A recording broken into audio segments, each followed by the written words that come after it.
Mom, check my bag. I couldn't go on the school trip I was so excited about.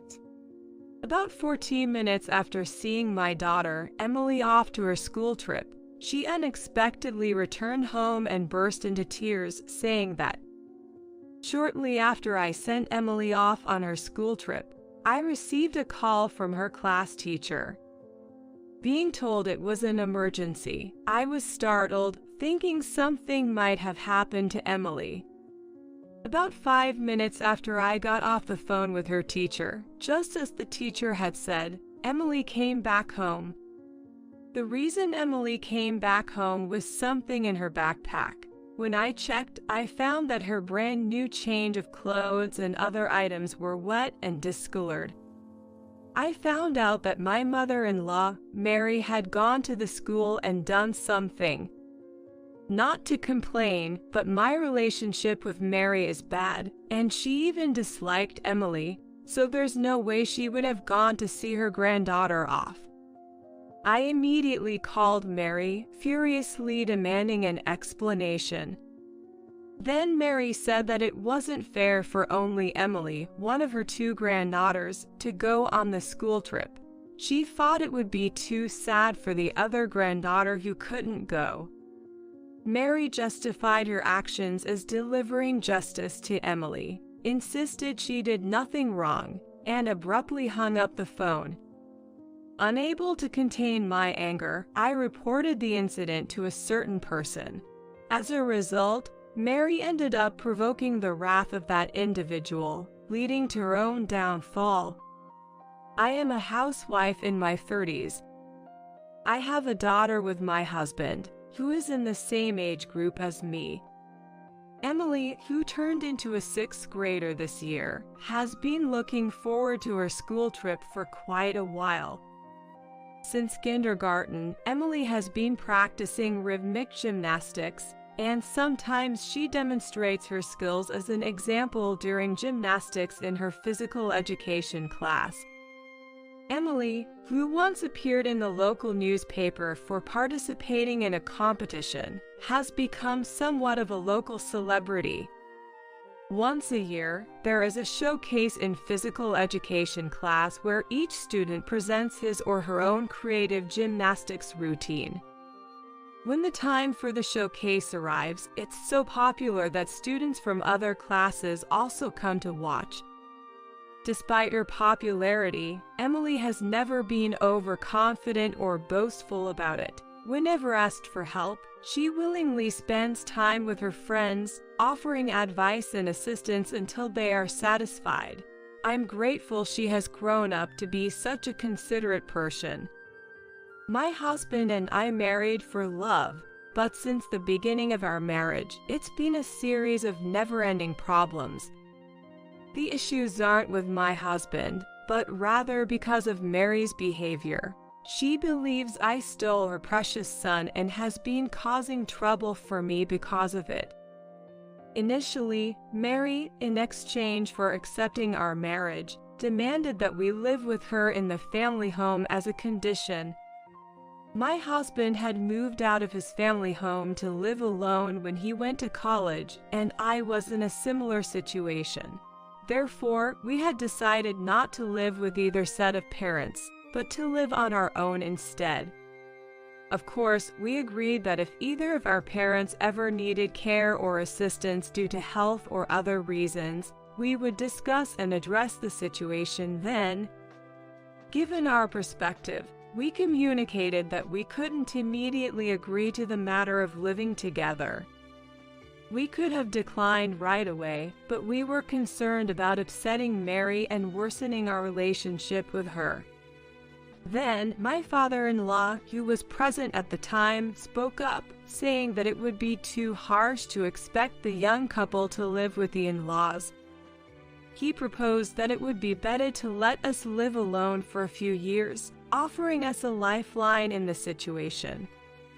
Taking advantage of that, my husband skillfully convinced Mary, and at that time, the discussion of living together was dropped. After we got married, Mary kept bringing up the idea of us living together. Usually, if a parent-in-law wants to live together, he or she at least tries to be pleasant to his or her daughter-in-law, but she was the opposite. You're young and a housewife. Must be nice. When I was your age, I worked part-time to help with the finances. I bet you keep the house immaculate. Then what's this mess? She would come over when my husband was away, find faults in everything, and leave after criticizing. When my husband was out on overnight business trips, she would stay over, claiming it was too dangerous to go back at night, forcing me to endure her endless sarcasm. I developed mild neurosis due to her excessive interference. When my husband realized it was because of her, he confronted her firmly, assuring me we would never live together. Thanks to my husband and father-in-law, they kept her at a distance, and I started to recover. Soon after, I found out I was pregnant. I was anxious about her meddling again, but she was preoccupied with my sister-in-law, Kate, who was also pregnant at the same time, and showed no interest in me. She ignored my pregnancy and birth, favoring Kate and giving her grand gifts, while barely acknowledging ours. Years went by peacefully. Our daughter grew up to be strong, honest, and full of justice. Mary believed that our not living with her precious son was my doing, that I had brainwashed him. As our daughter grew and resembled me more than my husband, at family gatherings, Mary would cold shoulder her. In contrast, she adored my niece, who looked just like Kate as a child. She would give gifts to my niece for Christmas, but not to Emily.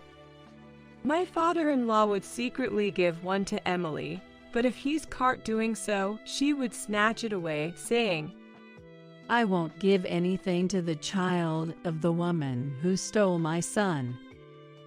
When confronted by my husband or father-in-law in front of the kids, she dramatically claimed we were all ganging up on her. Emily gradually realized she was disliked by her grandmother. But she never became resentful. I'm so grateful for how well she's grown up. Just before Emily's preschool graduation, Kate got divorced and took custody of her daughter. The divorced Kate, along with my niece, moved in with my in-laws. My niece then ended up in the same school district and elementary school as Emily. They were in the same grade. My niece and Emily are in different classes, yet my niece often comes to see Emily. She frequently borrows school supplies and personal items that each student is supposed to have. I realized this because Emily's stationery was running out unusually fast. I initially suspected it might be bullying, with her things being hidden or thrown away, but it wasn't the case. Naturally, if two people share something, it runs out faster. I was relieved to learn it wasn't bullying, but I couldn't shake off this nagging feeling. I wondered if this was also a form of harassment from Kate. Mary didn't like me and Emily, often making our lives difficult with her constant nagging and harassment. Especially after Kate got divorced and moved back in with my in-laws, there were frequent incidents that seemed like she was contacting me just to make snide remarks. How can someone as unimpressive as you be my brother's wife? You'll definitely be dumped eventually. Kate seems to think highly of herself as a capable woman.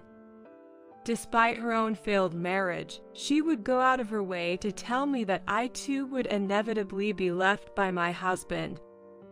As irritating as it was, I tried to ignore her, thinking she was just envious of our seemingly happy family. However, the thought of her extending her spiteful behavior towards Emily was something I didn't want to consider. I told myself that I might be reading too much into it. This decision of mine would unexpectedly lead to consequences, but that was something to unfold a bit later. Time passed, and Emily became a 6th grader. In the 6th grade, there's a school trip. Emily had always been excited about it, especially each time she brought her savings for the trip to school. Now that she had reached the grade when the trip would finally happen, we frequently discussed where they might go in our conversations as a family. When it came to my own school days and my husband's, our daughter became curious about our school trip experiences as soon as the schedule and location were decided. Once our daughter brought home a note from school asking each family to prepare for the upcoming school trip, she and I began to prepare little by little. While she was excited and upbeat, I felt a bit worried. Recently, there had been an incident in her class, and the parents of the children involved were called in. Emily often remarked, "Why are the boys in my class so foolish?" showing her concern about the misbehavior of some rambunctious boys. By 6th grade, it's common for girls to start showing physical changes, and some more developed girls even start wearing training bras around 4th or 5th grade. Emily, being an active gymnast, had a muscular build, so her chest area wasn't particularly mature. However, the school trip guide for parents mentioned being cautious about underwear, as the trip involved several nights' stay and girls would be in separate rooms from boys. It also advised that girls not used to wearing bras should start getting accustomed to them. The guide also contained information about menstruation. These letters from school would inevitably be read by curious children. It seems that some mischievous boys reacted to the words period and bra and started teasing girls who were more physically developed or harassed them out of sheer curiosity. I had already talked to Emily about the changes her body would undergo as she grew older. Even before the school brought up the issue of underwear, her gymnastics club had discussed it, especially since gymnastics attire tends to be form-fitting, highlighting body lines. The club's discussions included care for girls as they approached puberty. So, I had already taught Emily about the individual differences in growth, and that it's wrong to tease others about their bodies. Emily, who has a strong sense of justice, defended the teased girls and called out the boys' bad behavior. One of the boys, whose father was a city council member, complained to his dad about a sassy girl standing up to the boys. This led to a major fuss at school, with the parents of the boys' friends demanding that the parents of the outspoken girls be called in. However, since there had already been issues with boys teasing physically developed girls, the parents' demands were not acknowledged. The parents of the teased girls even threatened to report the matter to the school board if it happened again, which led the school to adopt a stricter stance towards the boys and their parents. As a result, Emily became even more popular among the girls, seen as a brave and reliable ally. However, when out of their parents' sight, kids can sometimes commit acts that would put even adults to shame. I was really on edge about whether Emily would face any revenge from the boys' group she had a conflict with. Though the teachers, including the homeroom teacher, promised to keep an eye out, my worries didn't just disappear. Contrary to my anxiety, Emily seemed unconcerned, treating it as a thing of the past. We spread out the shopping for the field trip over several days. We couldn't do it on the days Emily had her rhythmic gymnastics classes. During one of these shopping trips, I unexpectedly ran into Kate. At first, I thought I could handle just Kate, but then Mary showed up from inside the store. They were shopping together, but Kate had left the store first out of boredom while Mary chatted with a salesperson. So I ran into Kate first, and shortly after, Mary joined us. Good timing. I heard your daughter's a star in her rhythmic gymnastics class. I don't want any favoritism towards my grandkids. Since your daughter attends that gymnastics club, I want both of my granddaughters to join. But I'm a single mom, so naturally, you'll cover the fees. She even demanded I do the driving. Why should I have to do all that? When I firmly refused, Mary accused Emily of bragging. That cheeky daughter of yours must have bragged to her, who's in another class. Don't look down on us just because I'm a single parent. Saying we can't afford extracurricular activities because we don't have a father figure belittles us. I generally avoided any interaction with Mary and Kate. They demanded I pay the gymnastics fees and drive as compensation. Emily denied saying those things, but Mary yelled, "Children should not butt into conversations between adults." Emily, holding back her frustration, tightly gripped my hand. I couldn't let Emily endure this alone. I said we'd discuss it with my husband and decide. I trust Emily. She wouldn't say such things. I promised to speak with my niece to hear both sides. Announcing that we'd talk to my niece and make a decision, Mary and Kate seemed panicked at the prospect of my husband getting involved. Seizing the opportunity, we left. Once home, I hugged Emily. "I'm sorry for making you go through this," I repeated. She reassured me it wasn't my fault, but deep down, I knew my strained relationship with Mary was a factor. Even if it was caused by Mary's thoughtless words and actions. I briefed my husband when he got home. My husband informed my father-in-law about the situation, and it turned out that Mary and Kate, who were at their family home as well as his niece, were all concerned about what's happening. But I knew Mary and Kate wouldn't be easily deterred. Despite the difficulties, the day of the eagerly awaited school trip arrived. Despite checking everything the night before, I still asked Emily if she forgot anything. With a smile, Emily reassured me, "It's all good, Mom. We've checked everything together several times," and then she left the house with a light step. It's just about a 5-minute walk to the school. The kids were traveling by chartered bus, stopping at rest areas on the way. While doing household chores, I kept glancing at the clock, thinking she must be boarding the bus by now, right? It's almost time for them to leave on schedule. I just couldn't help but worry. I was reminiscing about how, when I was Emily's age and went on my school trip, my mother must have felt the same way after sending me off, oblivious as I was, having fun with my friends. Just as I was lost in these thoughts, the house phone rang at an unusual time. Just 14 minutes after Emily left, I received an unexpected call from her teacher. When I was told something unexpected had happened, my heart raced, fearing Emily might have been in an accident. But as I listened to her teacher's relatively calm voice, I began to understand the situation. Emily had to come back home due to some circumstances. If I could quickly replace some items in her bag and drive her to a specified station, she could catch up with the chartered bus.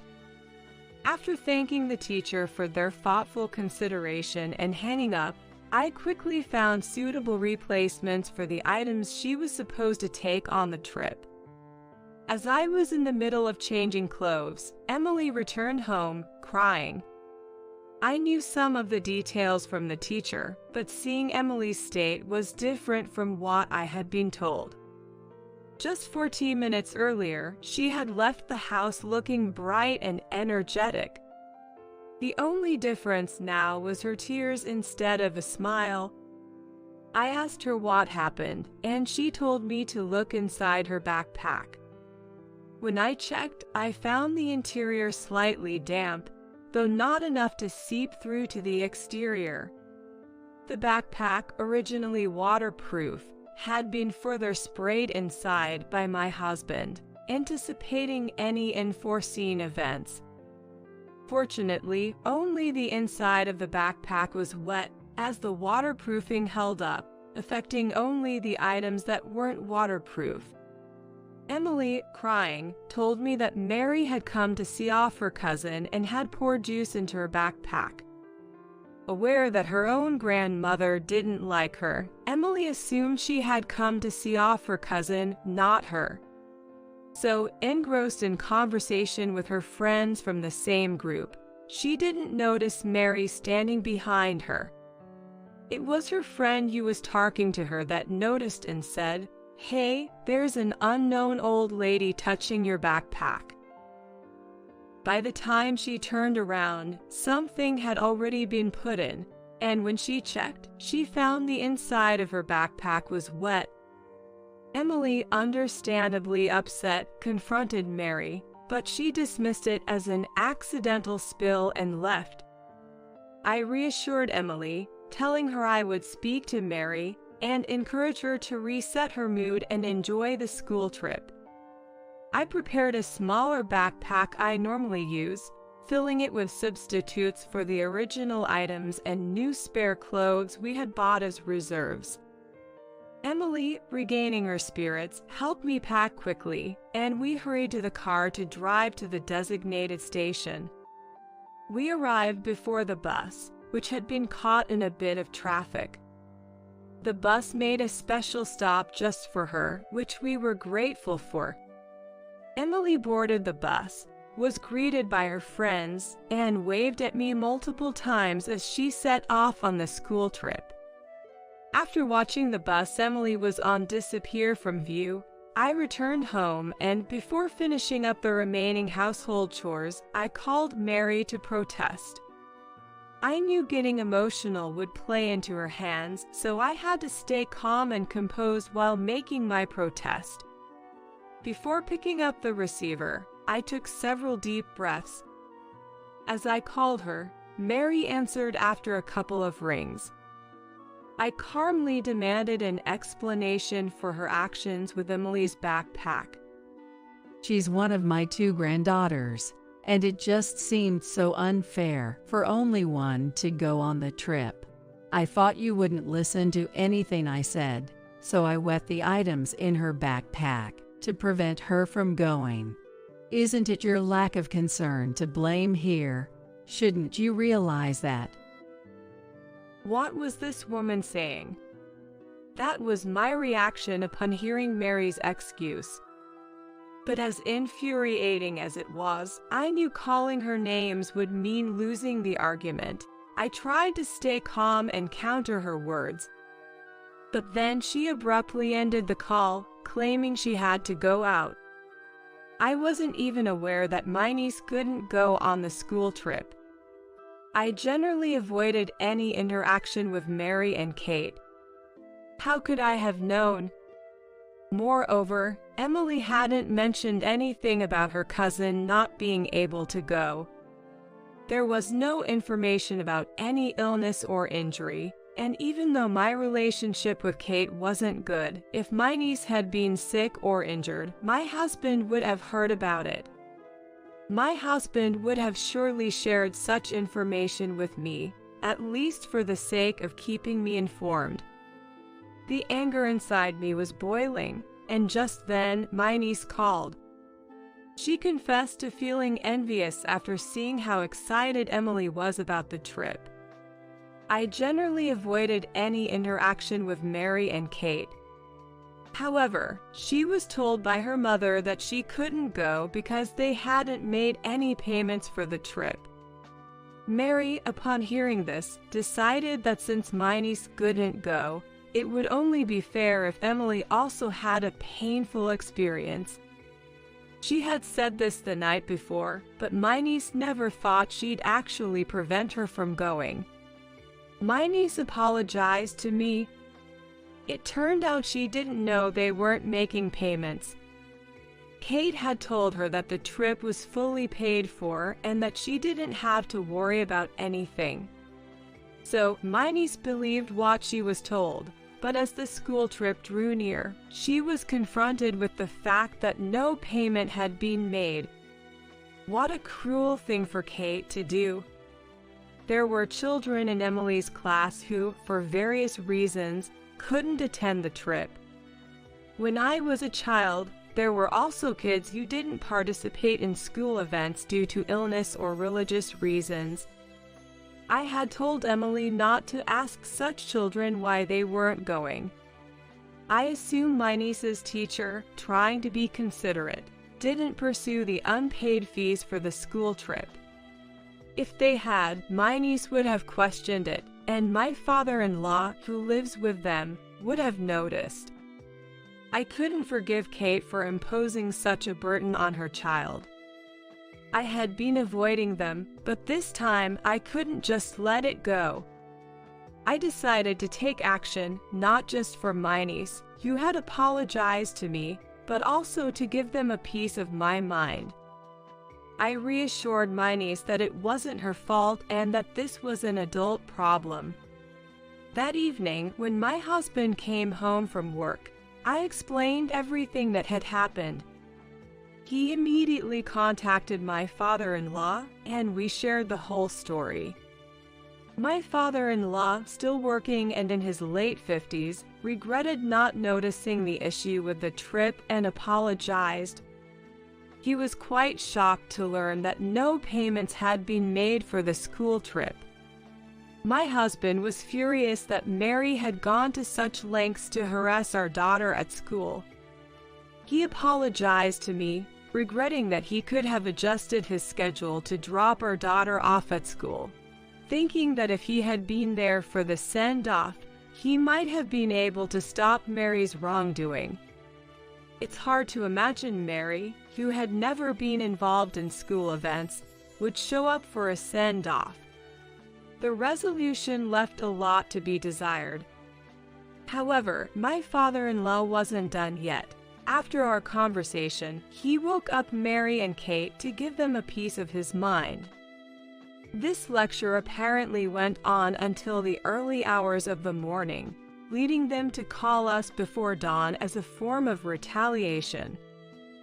How do you like being woken up? Because you snitched to Dad. Mom and I got an earful of nagging from him. I'm too sleep deprived to do any housework, so you come here and make breakfast. It's only fair since you acted all self-righteous and told on us. What an incompetent daughter-in-law you are. However, I had only answered the phone out of reflex to the ringing and was half asleep throughout their complaints, eventually falling back asleep. Seemingly taking my mumbled responses seriously, Mary thought I was coming over to make breakfast and didn't prepare anything for my father-in-law. This led to him getting upset, wondering if his lecture hadn't been enough, and rushing to make breakfast himself. In her haste, she made extremely salty scrambled eggs, and my father-in-law apparently commented that a wife who can't even make proper eggs and only knows how to get others in trouble is useless, almost like declaring a divorce. My husband thinks that this incident has finally gotten to Mary, and she might quiet down for a while. I hope so. Given all the times Mary has caused trouble, I wonder if just the threat of divorce would be enough to calm her down. But in reality, as my husband predicted, there were no more sarcastic calls from Mary or Kate, and we had peaceful days until Emily returned from her school trip. She couldn't stop talking about her trip, and during dinner, I had to remind her to either eat or talk. She excitedly shared her experiences, with gestures and all, right up until bedtime. She had only a limited amount of pocket money for the trip, but still bought souvenirs for us. She even thought of her cousin who couldn't go. Emily had noticed her cousin's absence and asked why. The teacher, not revealing the true reason of unpaid fees, simply said she fell ill suddenly.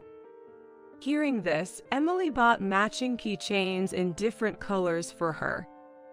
I told her that her cousin was feeling better and would be back at school. I believe sometimes it's okay to tell a kind lie for someone's sake. A few days later, my father-in-law called us for a talk. The revelation about the unpaid school trip fees led him to contact Kate's ex-husband. My father-in-law had been unaware of their divorce's reason. He apparently avoided the issue because he felt it was a matter between the couple. However, seeing the financial struggles of Kate and my niece, he reached out to see if the ex-husband could contribute even a little in child support. The truth he learned was far different.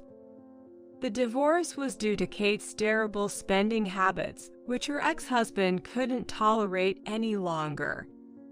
He had initially planned to take custody of my niece, thinking Kate was incapable of single parenting. However, she adamantly refused to let go of her daughter, so he gave up custody in exchange for the divorce. He was desperate to leave her. The ex-husband had been faithfully paying the agreed child support, including separate amounts for school fees. Learning that his daughter missed the trip due to unpaid fees was a devastating and infuriating revelation for him. My father-in-law, too, had been concerned about my niece's lack of school supplies and worn-out stationery, and had given money to Mary to buy new ones. But Mary squandered the money on outings with Kate. Kate also spent the child support from her ex-husband on herself, not on my niece. My father-in-law asked my niece how she managed at school without the necessary supplies. She replied that she was told to borrow from Emily. It all made sense to me then. For a while, I had noticed the contents of Emily's pencil case becoming sparse. She said it was because she and my niece were using them together, but maybe she was actually giving them to her cousin. Perhaps after being asked to borrow supplies so many times, she just started giving them away, like a pencil here and there. Hearing about the true nature of Mary and Kate from my niece, and learning about the misuse of child support and their refusal to let her participate in school events, made me realize it was not good for her education. Realizing that being around adults like Mary and Kate was also not good, my father-in-law, after confirming with Kate's ex-husband, supported the idea of fighting for custody. If one party is stubbornly resistant, such disputes can automatically lead to court. Kate resisted because she didn't want to lose the child support, resulting in a court case. The court judged that she was incapable of parenting, considering her income and lifestyle. After the divorce, Kate neither worked part-time nor used the child support and money from my father-in-law responsibly. The custody battle was quickly settled in court, and my niece was taken in by her father. He had moved back to his parents' home. She will now live a life free from neglect, with the support of her paternal grandparents. Following their quick loss in court, Kate and Mary showed up at my house. You really went and did something unnecessary. Now you're going to have to give me my allowance. It was a good source of income. Ever since you married my son, it's been one misfortune after another. You're a jinx. They had invaded our home early in the morning, rummaging for valuables, I immediately called my father-in-law for help. He arrived, apologized to me and my husband, and took them away in his car. Later, finding themselves without any source of income, they tried shoplifting at a local supermarket and were caught and handed over to the police. They didn't want to ask us for help and couldn't reach my father-in-law at work, causing trouble for him at his job. Eventually, my father-in-law, fed up with their antics, divorced Mary. He left the house to them, choosing to live with us, as he had always been fond of Emily. Mary took as much as she could from the divorce settlement but spent it all without thinking of the future.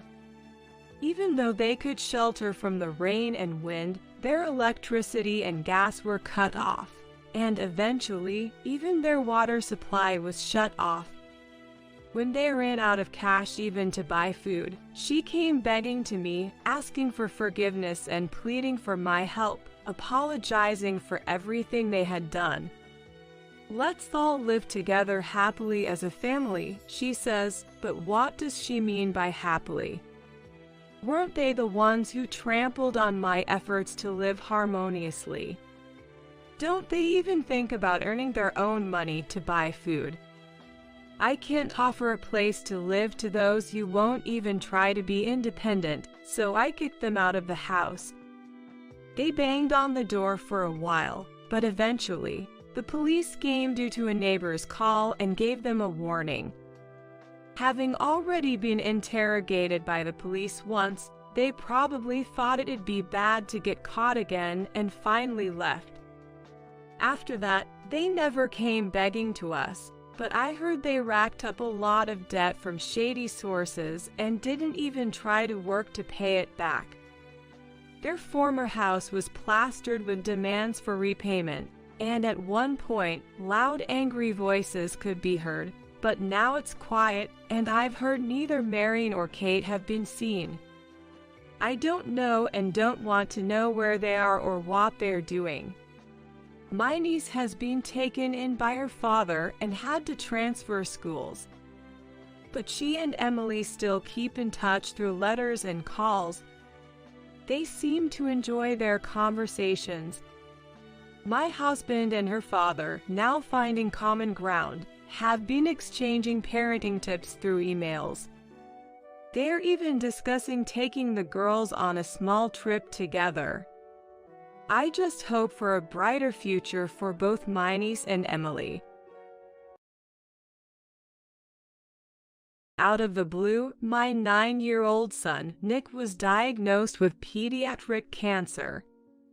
Nick had been complaining of persistent fatigue, and while I never thought it was just regular tiredness, pediatric cancer was the last thing on my mind. From that day, he was forced to be hospitalized for tough treatments. Just being lazy, right?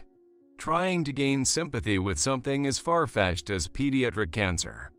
How attention-seeking can you be? Even when I told Michael about Nick's illness, he didn't take it seriously. Despite being busy with work, he never once visited Nick in the hospital. My MILF, Susan, insisting that housework is the wife's job, never lifted a finger to help and only complained.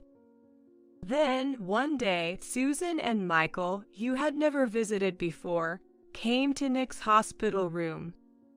You know, cancer can be cured with vitamins, right? Excuse me. I found lots of stories online about miraculous cancer cures with vitamins. Like, stage 4 cancer disappeared in a week. So, I'll cure our Nick's cancer. He took the orange juice Nick was drinking, threw it over his head. I'm going on a week-long spot rip with your grandma. Make sure you're cured by the time I get back. Shocked by this unbelievable event, both Nick and I were speechless. After they left, Nick burst into tears, relieved from the fear. Cure cancer with vitamins? What is that even about? And who throws liquid on a sick person seriously?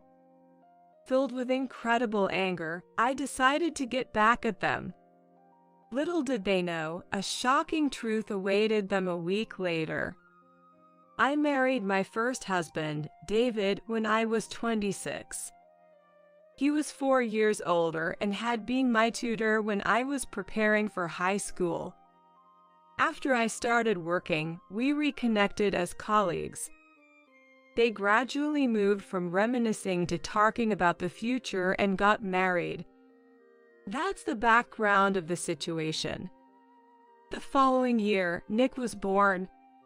Just as our new family began its journey, David passed away due to illness. He had felt fatigue but didn't seek medical attention due to work. One day, he collapsed at work, and upon examination, it was discovered he had cancer. He started treatment immediately, but the disease progressed rapidly, and he passed away 3 months later.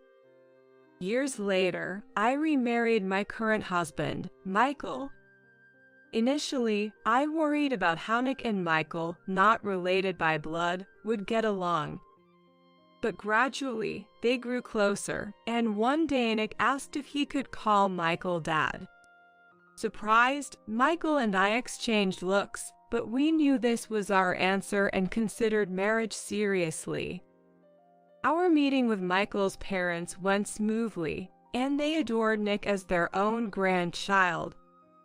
It was Michael's first marriage, so we invited family and close friends for a wedding ceremony. You would have thought I'd have 2 weddings. I joked with my friends. It was a heartwarming ceremony. However, the seemingly happy in-law family had its issues. Michael's younger brother, who married before us. Michael had moved out when he started working. Marriage was unthinkable, it seemed to be his favorite saying. And his serious brother-in-law decided to take over his parents-in-law's family, got married, and lived with them in the in-laws' house. My mother-in-law, Susan, seems to be at odds with my brother-in-law's wife, Alice, and her complaints about Alice always enter into the conversation, which made me uncomfortable. I didn't want to take sides based only on her complaints, nor did I feel right asking Alice about it. So I mostly nodded along and ignored her rants. But this seemed to encourage her to increasingly intrude into our home. She started staying over for various reasons, and before I knew it, she was staying over half of the month, and eventually moved in with her belongings. She began acting as if she owned the place, and her attitude towards me and Nick changed. At first, my mother-in-law was kind and understanding to me and my son. She began to say sarcastic things that were not important to us. Before remarrying, I was working part-time, getting by with the help of David's estate. Even after remarrying, I continued working part-time, albeit less frequently, to contribute a little extra. Considering Nick's future, having more money is always better. However, Susan implied that my working part-time meant Michael wasn't earning enough and kept telling me to quit. After all, you're a mom and should prioritize parenting. I've never once neglected Nick because of my job. We've managed just fine together. But then, Susan started making snide remarks to Nick. You're the reason your mom struggles. Your new dad even feels embarrassed about you in public. She blamed Nick for making Michael feel uncomfortable and started forcing him to do middle school level workbooks, which were too advanced for a child in lower elementary. He hasn't even learned the basics, and she's making him do middle school workbooks. Of course, Nick couldn't answer any questions and ended up crying. She'd even take away his meals, saying his crying was annoying and that boys shouldn't cry so much. Gradually, Nick became afraid of her and started avoiding being alone with her. What an unlovable brat. He lacks cuteness because he doesn't get enough motherly love. What kind of parenting is this? She said it so that my son could hear her, so my son would often say sorry and apologize to me. It must have been hard for him that I was being blamed because of him. If I confronted Susan directly, she'd take it out on Nick, so I gradually became unable to voice my opinions. But considering Nick's welfare, I couldn't stay silent. I waited for Michael, who was often away for work, to come home and then shared everything about Susan's behavior. But he didn't believe me, insisting that his mother couldn't possibly say such things or treat a child badly. You say my mom's terrible, but maybe you're the one being harsh to her. What? I've heard complaints. You can handle the housework properly. Since we can live on my income, just focus on the house and stop working outside. I was baffled. I'd been told to quit my job but had never forced housework onto Susan. In fact, I had never seen her do any housework. She'd just sit around like the lady of the house, ordering me around. She complained about the seasoning of meals, but I'd never had a chance to taste her preferred seasoning. How could I guess flavors I've never tried? I'm not a mind reader. I almost spoke back many times but always held back.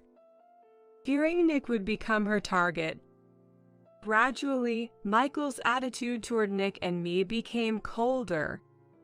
Still, coldness was bearable. Sometimes he'd get so angry it was as if another personality had taken over. He never hit us, but he'd throw things, sometimes hitting Nick. Once, when Nick cried from pain and fear, Michael dragged him outside, saying to stay there until he stopped crying. I shielded Nick, ready to be hit, but luckily, Michael lost interest, muttering it was a turn off. He must be stressed from work. I fought, believing he'd return to his kind self if he calmed down. I decided to endure, prepared to protect Nick from harm, but it wasn't easy. Amidst these unresolved issues with Susan and Michael, Nick turned 9. He loved basketball and started attending a clinic held by an amateur basketball team. Having something to focus on, and less time facing Susan, he seemed much happier. Then, one day, he started feeling unwell. At first, I thought he'd overdone it with basketball and let him rest, but a week passed without improvement. It seemed to worsen, so I took him to the pediatrician we'd always relied on. They suggested we get more thorough tests at a larger hospital. I was clueless about big hospitals. The only experience I had was when David was treated. The doctor, having connections, wrote a referral for us. I was advised to get a medical consultation as soon as possible, preferably by tomorrow. I was grateful for seeing a familiar doctor first, but at the same time terrified that Nick might have a serious illness. I told Michael, asking him to come with us, but he refused. It's probably just him faking it. Did something happen at school? If you believe everything a kid says, no amount of money will ever be enough. Big hospitals are expensive, right? Cover it with your part-time income. I've heard of kids using sickness as a way to rebel against their parents. But would a child fake being sick to the point of not eating well and continue it for a week? Even adults find it hard to fast for a week to make a statement. It requires extraordinary determination. In any case, Nick's illness lasting a week surely meant something was wrong. I had no issue paying with my part-time income and declared to Michael that I would take Nick to the hospital alone. He just responded with a dismissive "do whatever you want," and was visibly upset that evening. The next day at the hospital, they prepared for the worst-case scenario. When I asked the doctor what that meant, they said pediatric cancer. Symptoms can be similar to a cold, including abdominal pain or sudden weight loss. They asked if I had noticed anything unusual, and Nick revealed he had been experiencing joint pain. When I asked why he hadn't mentioned it, he said he didn't want to worry me more or have me face unpleasant comments from Michael and Susan.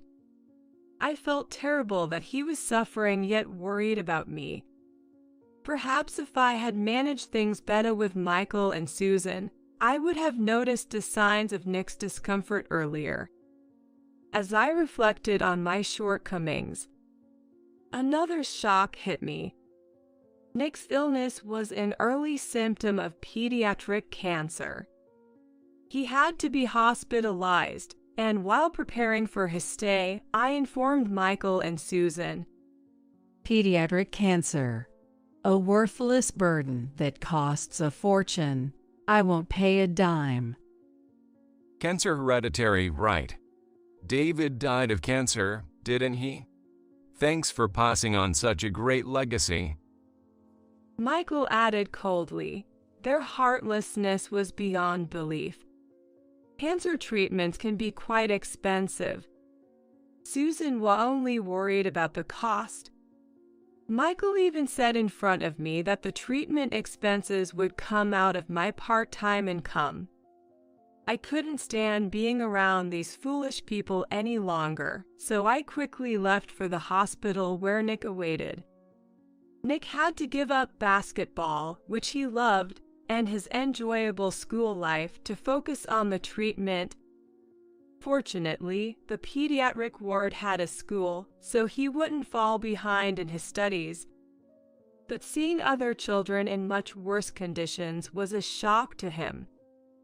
Will I end up like them?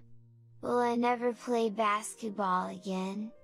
I wanted to become a star player to make your life easier, Mom. He felt guilty for burdening me with his illness. It's said that a patient's mental state can influence their condition, so I was advised to avoid making him feel like a burden. I've never blamed him, but maybe my worry showed. Maybe I unconsciously emitted an aura of anxiety that he picked up on. I resolved to bolster my spirits and encourage Nick, who was becoming increasingly disheartened. There were times he cried out, wishing to die rather than getting better. The side effects were so painful that it seemed unbearable.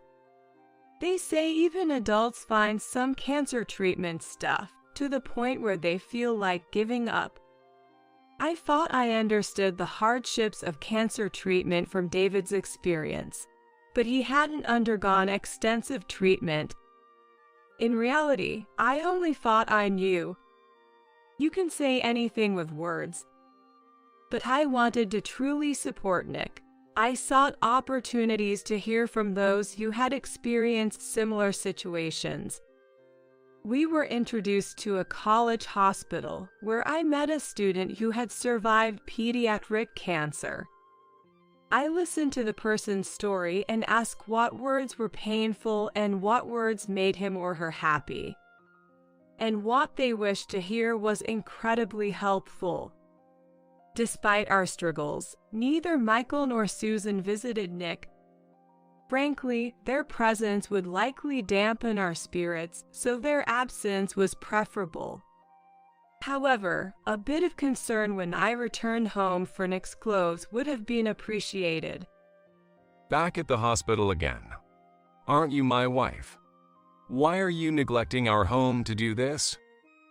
The rare times he spoke to me were just to berate me for prioritizing Nick over being a good wife. Whether at the hospital or home, there was never a moment of peace for me. I was constantly on edge, barely getting by on sheer willpower. Amidst all this, my father-in-law, Bob, was the only one who consistently came to visit us.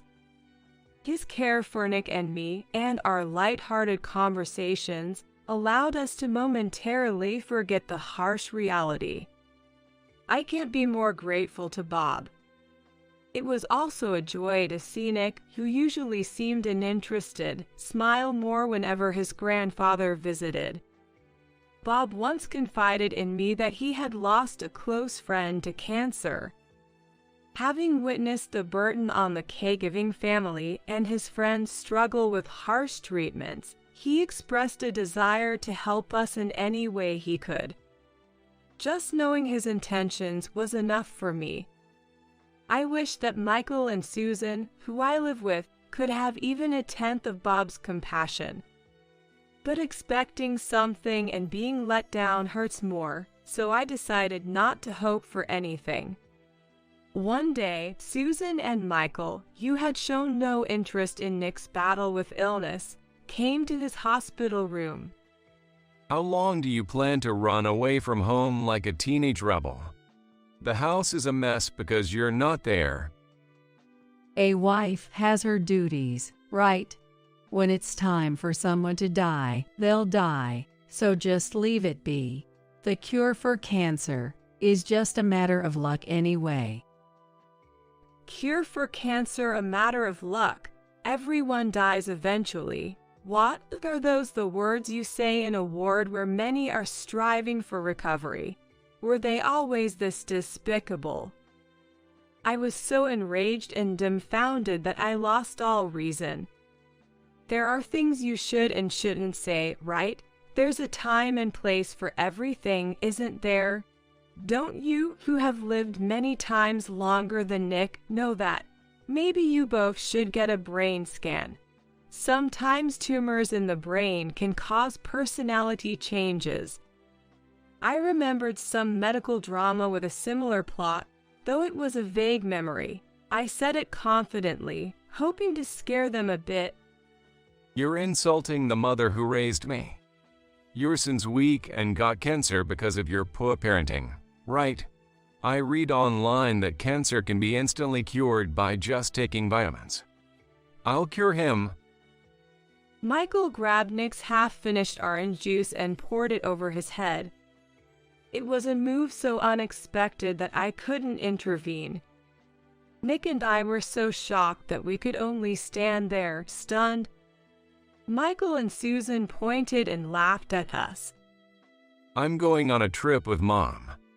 If your stupid son's illness isn't cured by the time we return, who knows what we'll do? Keep that in mind. Make sure you clean up the house by the time we're back. They left the room after their one-sided tirade. As the tension eased, Nick burst into tears, overwhelmed by fear. The nurses rushed in upon hearing the commotion, busying themselves with cleaning and changing the sheets. Meanwhile, Nick and I waited in an empty room. I apologized to Nick for making our supposedly normal life, especially our home, a place of fear for him. I regretted my naive hope that reducing contact with Susan could somehow make things better, and for enduring these past years, I apologized to Nick. He comfortingly said he endured the mean granny just like I did, showing his kind nature. I vowed to exact an unforgettable revenge on Michael and Susan for their cruel words to Nick. About a week after making my vow of revenge, Michael called me. Hey, why can't I get into my own house? What kind of wife locks out her husband? Do you forget his providing for you? His voice was so loud, it rang in my ears, even with the phone's volume down. When did that house become his, anyway? That house was inherited from David. Michael suggested we start our married life there since his apartment lease was nearing renewal. He had said we'd eventually move to a new place, but there was no sign of that happening. before remarrying, a friend of David had offered to buy the house, offering a price above market value. I considered it, thinking we'd move to a new home after remarrying, and Michael might feel uncomfortable in David's house. The offer was tempting, with the location and layout being ideal, and they were willing to meet my asking price. However, I couldn't part with the memories of David and kept the house. I told them we could discuss it again when I was ready to sell. However, Michael never mentioned moving out, and Susan made herself at home, leading to our current situation. I recalled someone saying that memories aren't in things but in people's minds. It's only now that I truly understand that sentiment, albeit a bit late. I should have sold the house when Susan started to overstay. When I approached David's acquaintance about selling the house, although it was belated, they were delighted to help. They even apologized for bringing up the sale during a time when I was grieving. The paperwork for the sale had already been completed. They were considerate about my move and Nick's illness, agreeing to work around my schedule for handing over the house. I was grateful, but to truly get revenge on Michael and Susan, I moved out promptly. I sent Michael and Susan's belongings to their family home, charging them for the shipping. Nick and I took only the essentials and had already moved into our new place. When Michael kept insisting it was his house, I reminded him it was inherited from David and belonged to me. He was momentarily taken aback but quickly retaliated. Even if that's true, you had no right to make decisions without consulting me, who lived there with you. I paid for the maintenance, so it's my house. Living in the house, we also faced issues like poor water flow and faulty toilets, signs of deterioration. He argued nonsensically that because he had paid for some repairs, the house belonged to him. I ignored his reasoning and declared my intention to divorce him. Hearing our conversation, Susan interjected. What an ungrateful woman. After accepting you, a remarried woman with baggage, as a daughter-in-law, you want a divorce? Women like you are a nuisance wherever you go. I'm saying I'll disappear from your lives, which should make you happy. Why not just agree to the divorce? You should be relieved to see me go. Be honest for once. Caught by the truth, Susan fell silent. I didn't think this gave me the upper hand, though. I had to be extra cautious and not give them any advantage. When I discussed selling the house, David's acquaintance asked if something had happened. I confessed that I had planned to sell the house inherited from David once I found a new place to live with Michael. However, that was delayed due to his procrastination and Susan's domineering presence. I had given up on mending my relationship with Susan long ago. I admitted my indecisiveness in hoping Michael would return to his former self. The acquaintance, after hearing everything, sympathized with our situation and introduced me to a competent lawyer. The lawyer, very supportive, assured me we'd pursue a divorce that would lead to happiness for us. I initiated the divorce through the lawyer, and Michael eventually agreed, finalizing it. There was a reason David's acquaintance was so helpful. They were executives at a company that did business with Michael's employer, and Michael was the responsible officer for that account. When they requested a change of personnel from Michael's company, he was summoned by his boss, who demanded to know what offense he had committed. The company didn't want to lose a major client. Michael, clueless, denied any wrongdoing. However, upon further investigation by his boss, it was revealed that Michael had a bad reputation, and his colleagues confirmed he had been cruel to his stepson. I heard that Michael was going around telling his colleagues and subordinates that his stepson was weak, stupid, and useless. Just recently, he boasted about curing Nick's supposed pediatric cancer by pouring vitamin-rich orange juice over his head.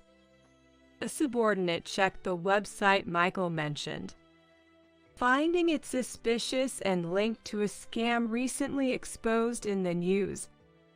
The organization Michael was involved with turned out to be the seller of so-called miracle water at outrageous prices. When he was severely reprimanded by his boss, he defiantly responded, "Does it matter to the company what I do to the kid? It's none of your business." He even bragged about how he had disciplined Nick. The company pointed out his behavior deviated too much from normal societal standards and told him it was too risky to keep such a person employed in this day and age. He was fired. Later, he heard rumors that an executive at a client company was acquainted with me. In reality, the person was a friend of David, but rumors often get twisted. Panicked Michael sought my help. He showed up at my workplace, unaware of my new address. It turns out David's friend had been making moves, complicating his efforts to find a new job. Even without their interference, he would have had to explain his firing from the previous company. There must have been a significant reason for it. I told Michael, who only came to me when he was in trouble, that he got what he deserved and turned him away. Susan had nonchalantly returned to her family home, but there was no place for her anymore. When I decided to divorce, I made sure to tell Bob, who at Nick, everything that had happened. He was heartbroken that his young grandson had been targeted and became furious upon learning the truth. The fact that Alice had also been mistreated by Susan came to light, and he finally lost his patience with her. When Susan returned as if nothing had happened, he told her they were getting divorced.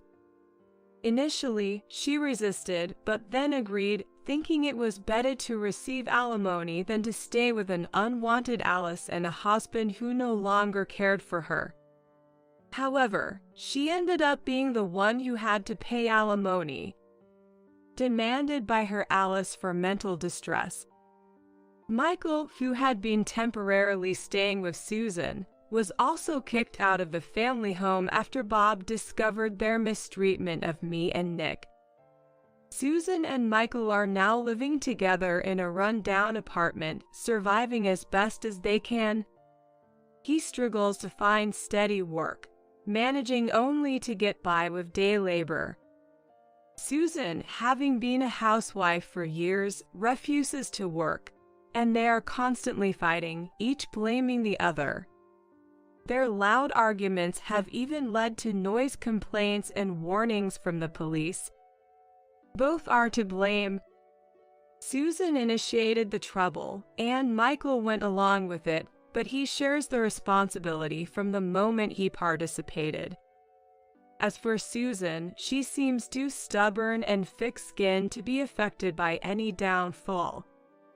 After everything was settled, Bob visited me and Nick once. He was deeply apologizing for the actions of his wife and son. He wished us happiness and quietly gave me some money as compensation, which I initially refused. But he insisted, saying it was the least he could do since he couldn't be there to see Nick recover.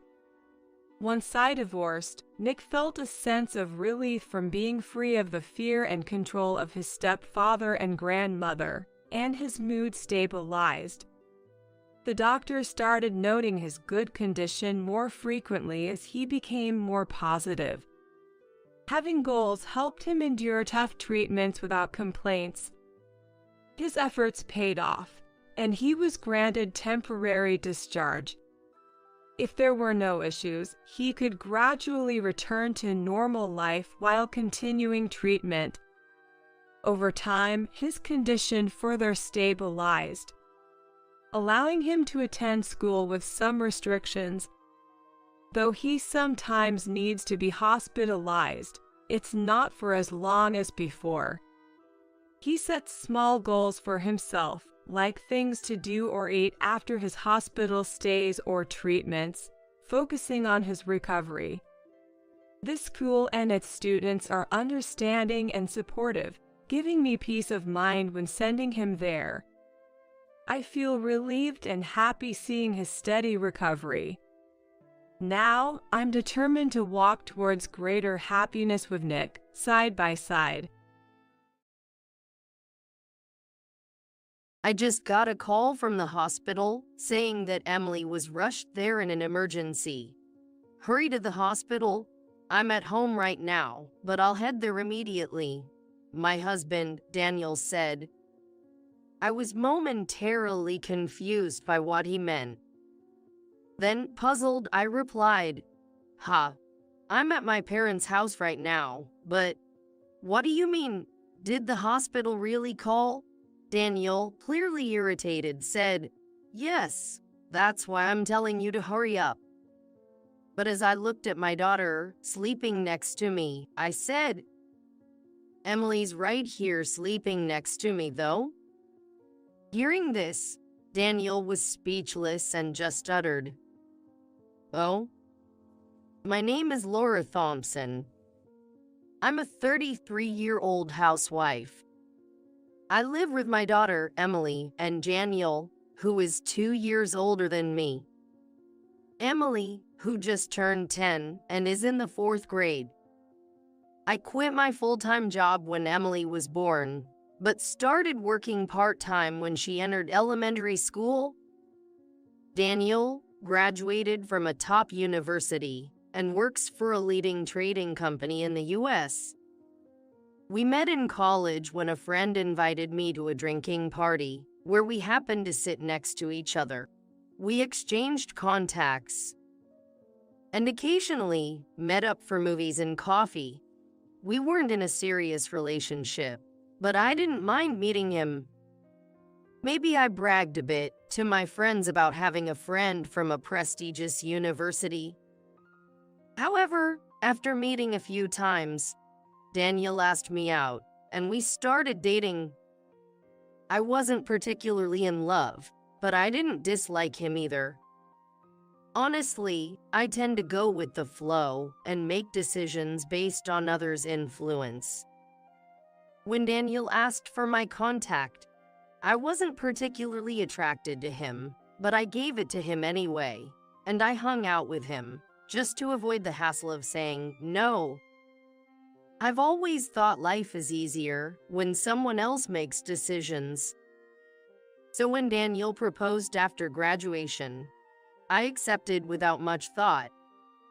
I figured being married to someone successful meant I wouldn't have to worry about money. My friends envied me for marrying an elite, but I wasn't particularly moved. On the other hand, Daniel has always been considered a prodigy and confidently made his own decisions, believing they were always right. Honestly, he can be quite condescending, which is why I think many people dislike him. For Daniel, I must have been easy to control, so he probably found me easy to deal with. I think he married me more for convenience than love. In fact, I always let him make decisions, and if he opposes something I want to do, I immediately give it up. It's tiring to fight for what I want, and there's rarely anything I want that much. Since we started dating, there's been a clear hierarchy in our relationship. Daniel often says, "Laura, you can't do anything without me." Whenever I express a different opinion, he says, "How dare you go against my opinion, Laura? You should just do as I say." Many people would see this as condescending, When I mentioned this to a friend, she was concerned and said, "It's totally wrong. But in my mind, our marriage works, so it must be fine." There are as many right ways to have a marriage as there are couples. That's what I always tell myself. Until that day. One day, during Emily's summer break, we decided to stay at my parents' house for a few days. My parents wanted to see their granddaughter, so we planned a short visit.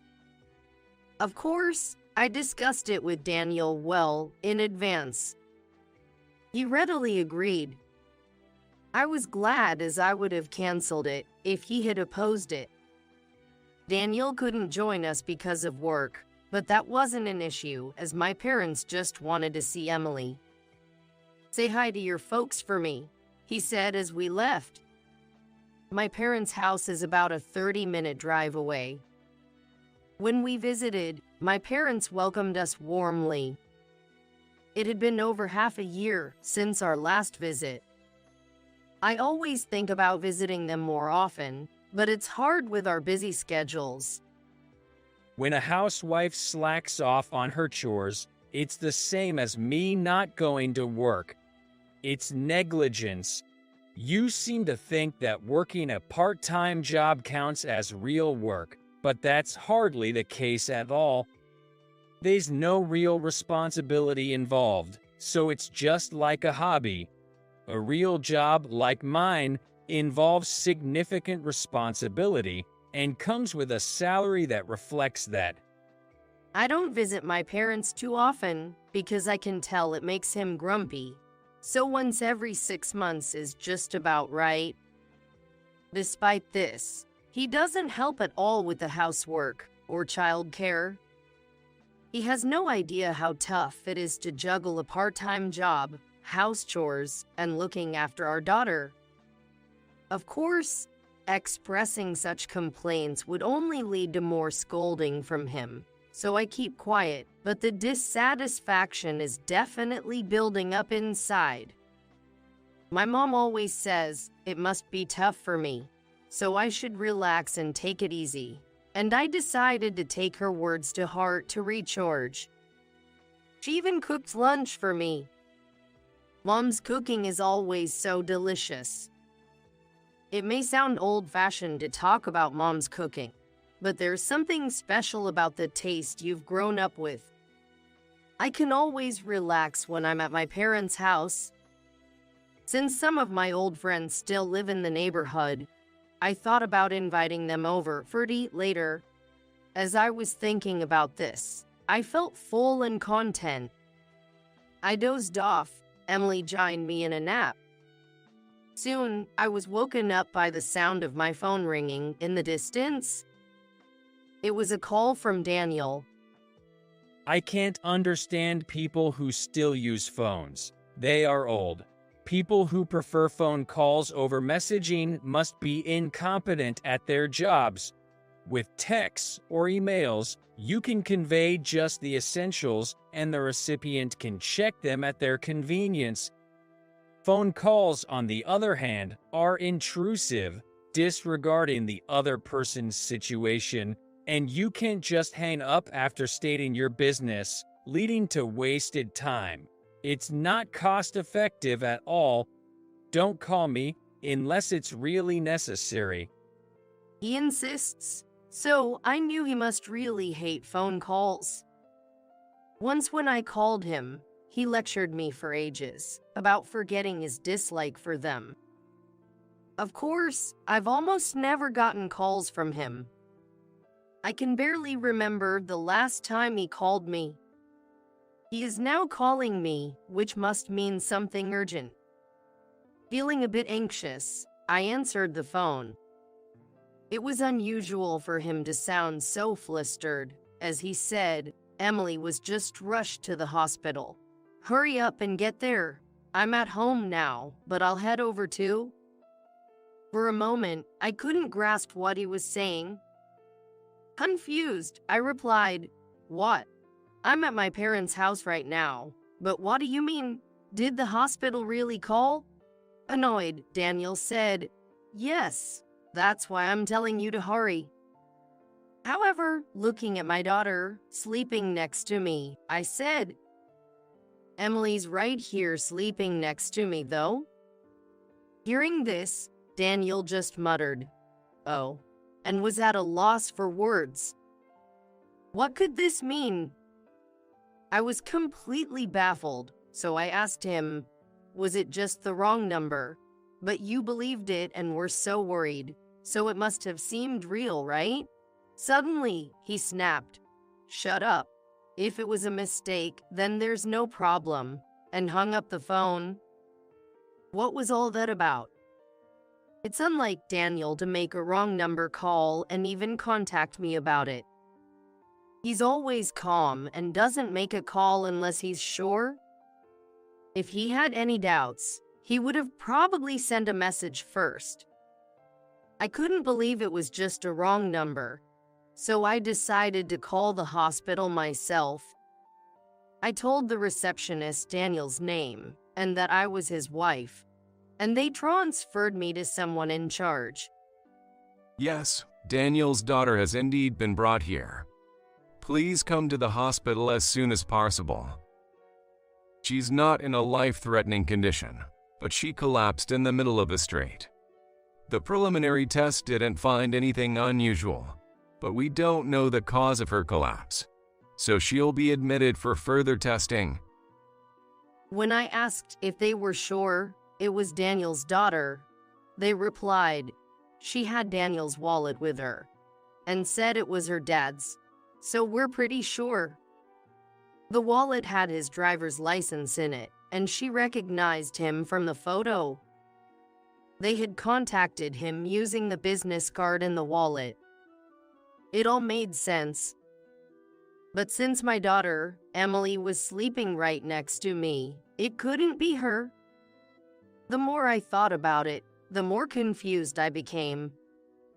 As I was trying to make sense of it all, the person on the phone asked, "You are Daniel's wife, right? So you're her mother, and will be coming over, right?" I tend to agree to things when asked, so I instinctively said, "Oh, yes, I'm on my way." After hanging up, I thought to myself, what's the point of me going there if it's just some unknown girl admitted to the hospital? But since I said I'd go, I felt I had to. I was also curious about why the girl had Daniel's wallet. The most likely explanation seemed to be that she had found the wallet and mistook it for her father's. I asked my parents to look after Emily and headed to the hospital alone.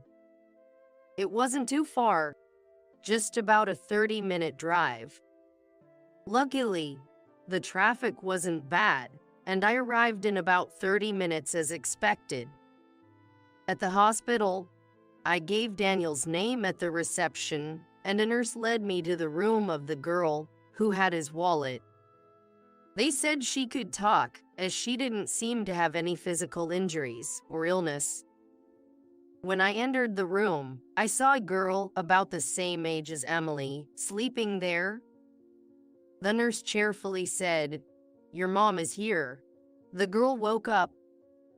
But since I wasn't her mother, she naturally asked the nurse, "Mom's here. Where is she?" The nurse, thinking I was her mother, said, "Right in front of you." The girl looked at me, confused, and said, "This lady isn't my mom. I don't know her. Who is she?" as she turned to the nurse. The nurse was surprised and asked, "Wait, is there some mistake? You're not her mom. Could you look again?" But the girl firmly denied again, saying, "Definitely not. She's not my mom. I've never seen her before."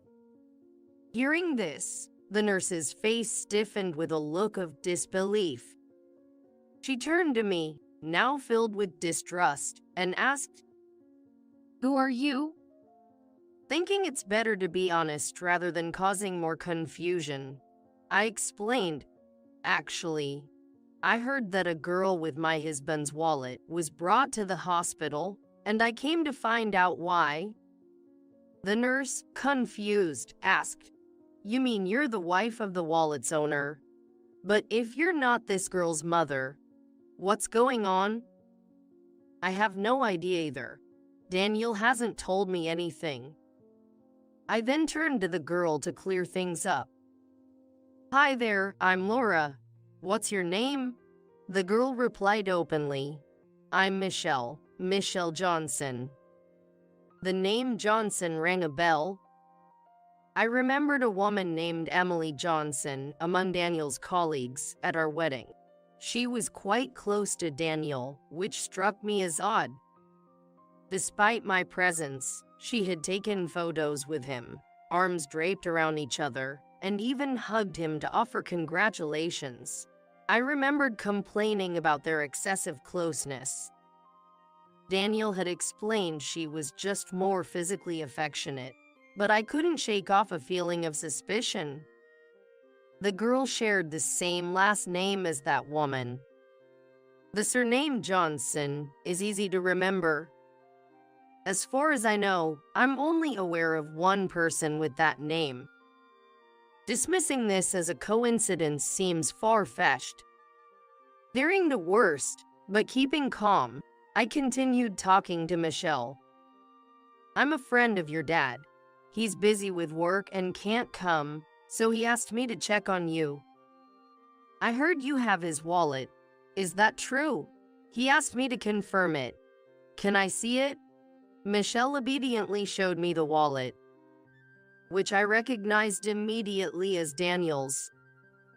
In fact, I had given it to him as a birthday present, so there was no mistaking it. There was no doubt now. "Can I see what's inside, just to be sure?" I asked. She showed me, and it contained Daniel's business cards and driver's license. This confirmed it was indeed his wallet. But there was a chance Michelle was mistaken. So I asked, just to double check, "What's your dad's name?" She promptly replied, "My dad's name is Daniel Thompson. He works at the same company as my mom." This wasn't a misunderstanding. Moreover, she said her mom worked at the same company as Daniel. My worst fears seemed to be becoming reality, but I had to be sure. I asked Michelle why her last name was different from her dad's, but she hesitated and didn't provide a clear answer. "But Mom said she's going to change her last name to his soon," was all she said. Taking a leap, I asked, "Is your mom's name Emily, by any chance?" She confirmed, "Yes, that's right. Are you friends with her too?" My suspicions were confirmed. Just as I was grappling with this shocking revelation, I heard a voice from behind. "Hey, what are you doing here?" It was Daniel.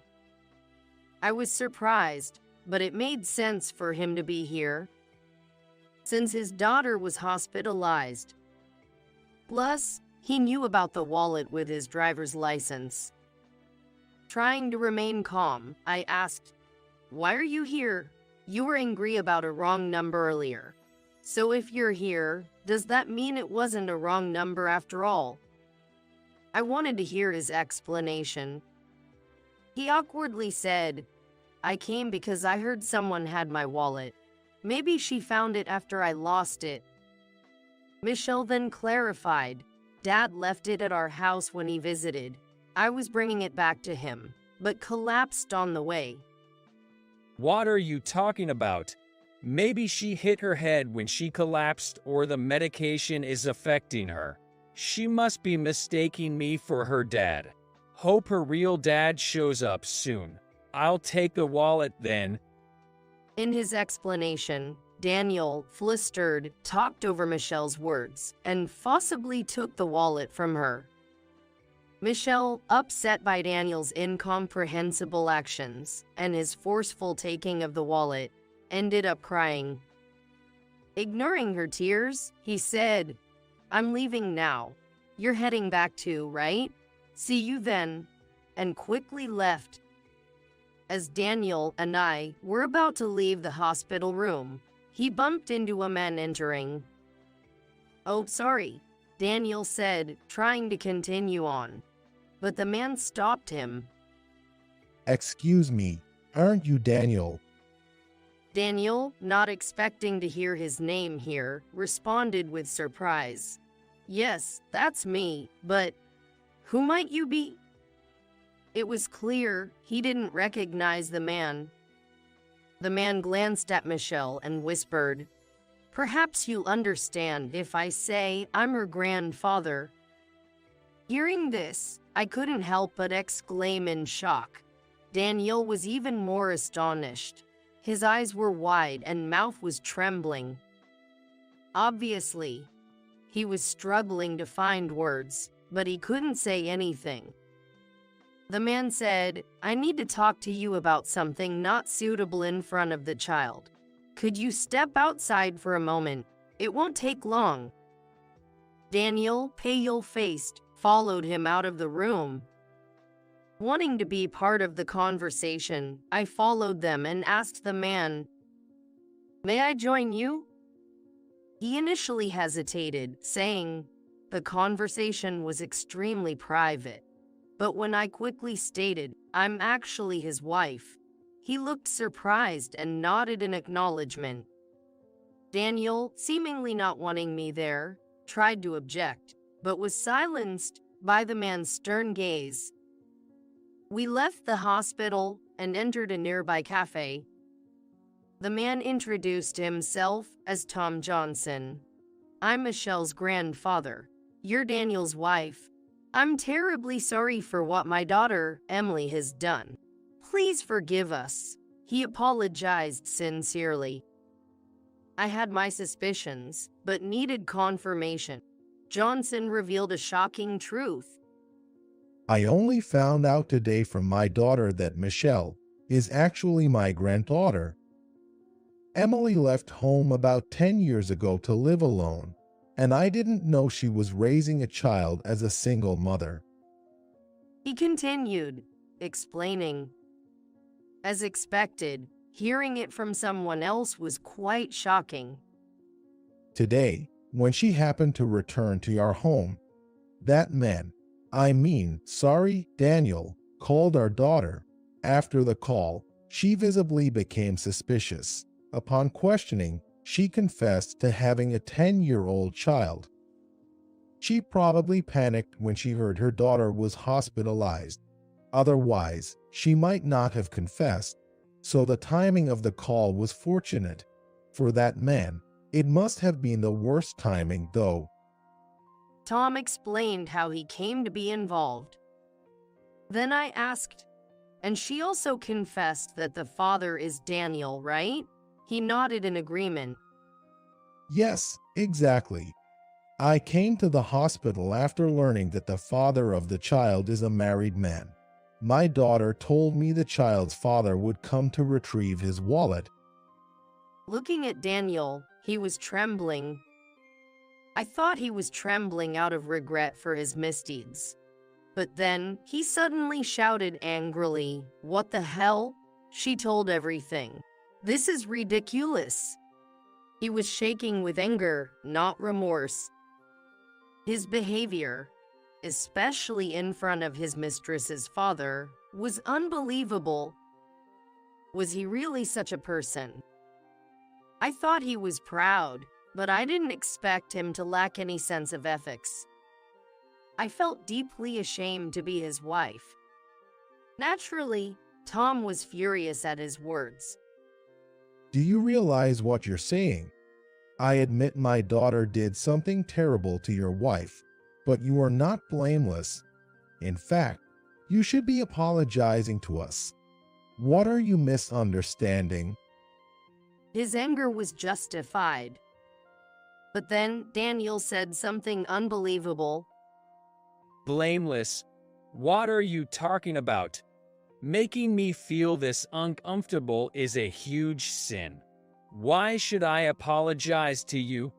Being able to have my child should be considered a blessing. You should be thanking me. He was completely unrepentant, looking down on us instead. Where did he get such confidence? I couldn't tolerate it anymore. So I said, "Unbelievable. You're just defying having an affair and a secret child. I can't live with someone like you. We're definitely getting a divorce." Daniel was shocked and confused, as I had always followed his decisions without question. "What are you saying? You can't do anything without me. You should just obey what I decide. There's no way we're getting a divorce," he exclaimed. But my decision was firm. I couldn't possibly live with such a terrible person. It would be detrimental to my daughter's upbringing. Fortunately, she was with my parents, so I decided to go home, pack up my essentials, and stay with my parents. I couldn't stand being in the same space as Daniel anymore. "I've heard enough. I'm leaving. I don't think we'll ever see each other again, unless it's in court," I said and left, ignoring Daniel's red-faced protests. When I returned home and told my parents everything, they were furious and supported my decision to divorce. They said my daughter and I could live with them, so I no longer had to worry about a place to stay.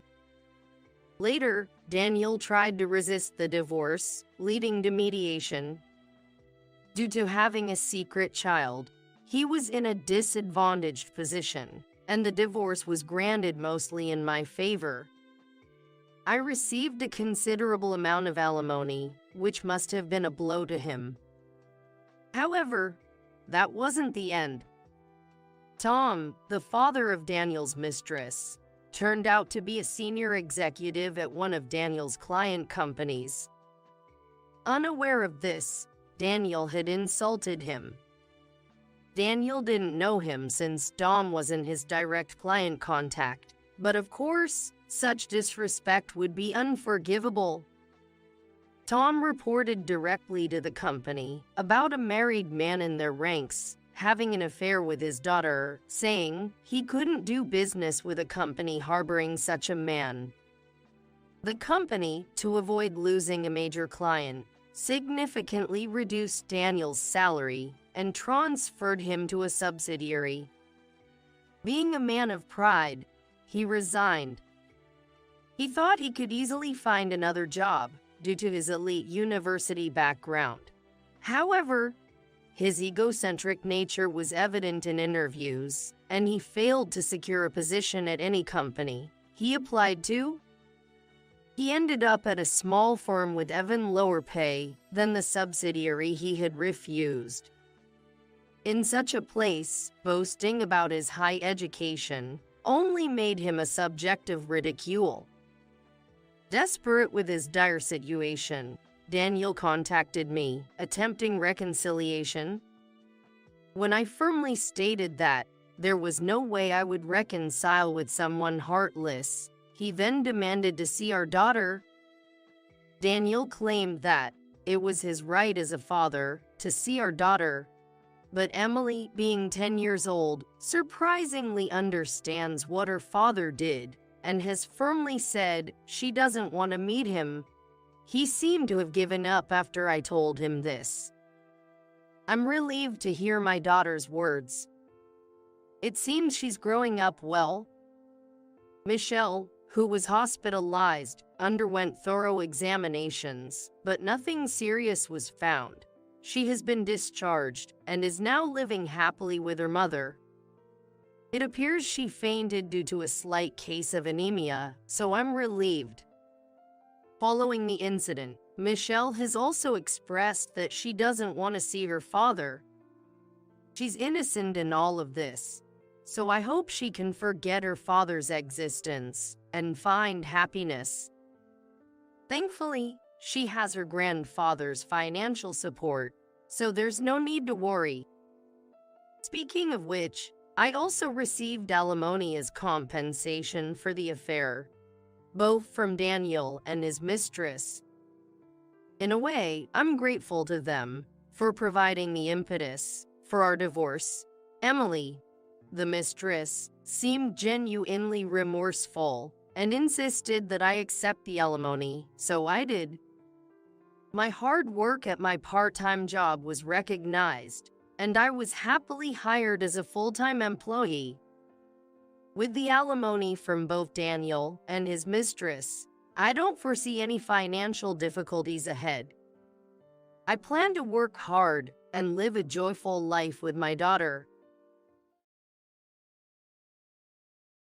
I came today with a gift for your baby's birth. I asked around and bought some good formula milk, so please make sure to give it to your child. My mother-in-law, Elizabeth, said that while handing me a can of formula milk right after I had given birth. She always believed, without any basis, that I married her son Rick for his money and had constantly harassed me. It felt strange and suspicious to see her presenting a gift with a smile. I hope they grow up healthy.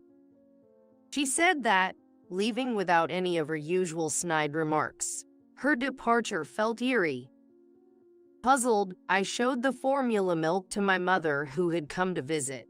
She turned pale and urgently said, Don't open it. Throw it away right now. Then she rushed to the police station with the milk. Please examine this powder. I think it's not formula milk. I was shocked and bewildered by what my mother reported to the police. I'm Sarah, a daycare worker. I love spending time with the adorable children, even though it's always busy due to constant staff shortages. That's when I met Rick.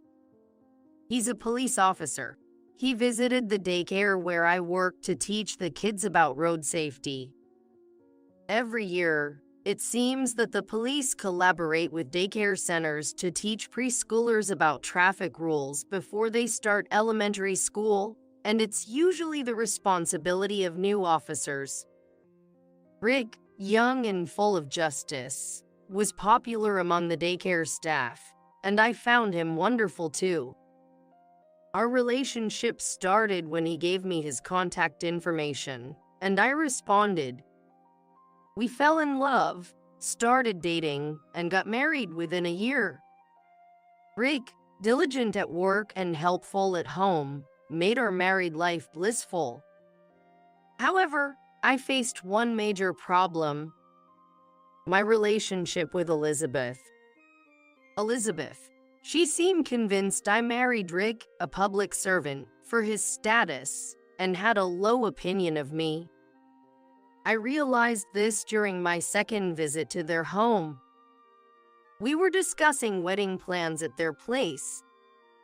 I went to help Elizabeth in the kitchen, where she shockingly said, Even someone as uneducated as you can have an easy life by flattering a public servant.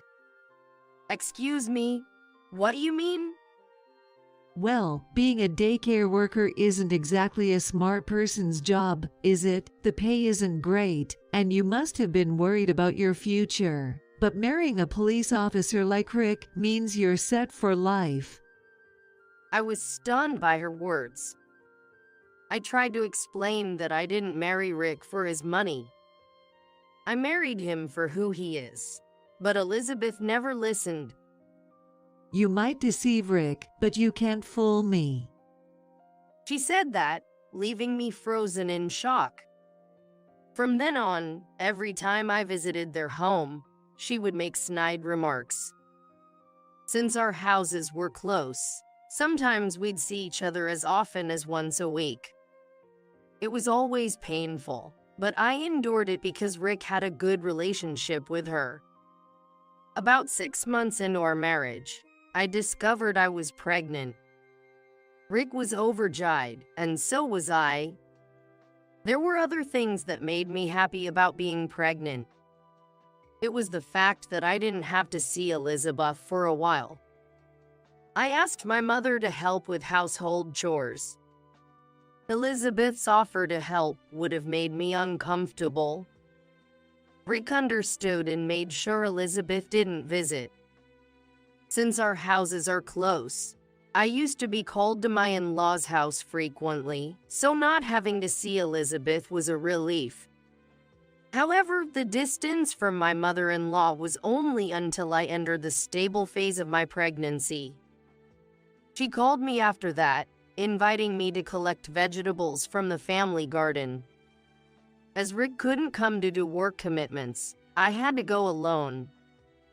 When I went to my in-laws' house, my father-in-law, Jason, welcomed me warmly and filled a bag with fresh vegetables for me.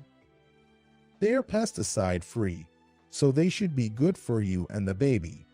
Eat plenty of them. He said kindly, making me feel grateful and appreciated.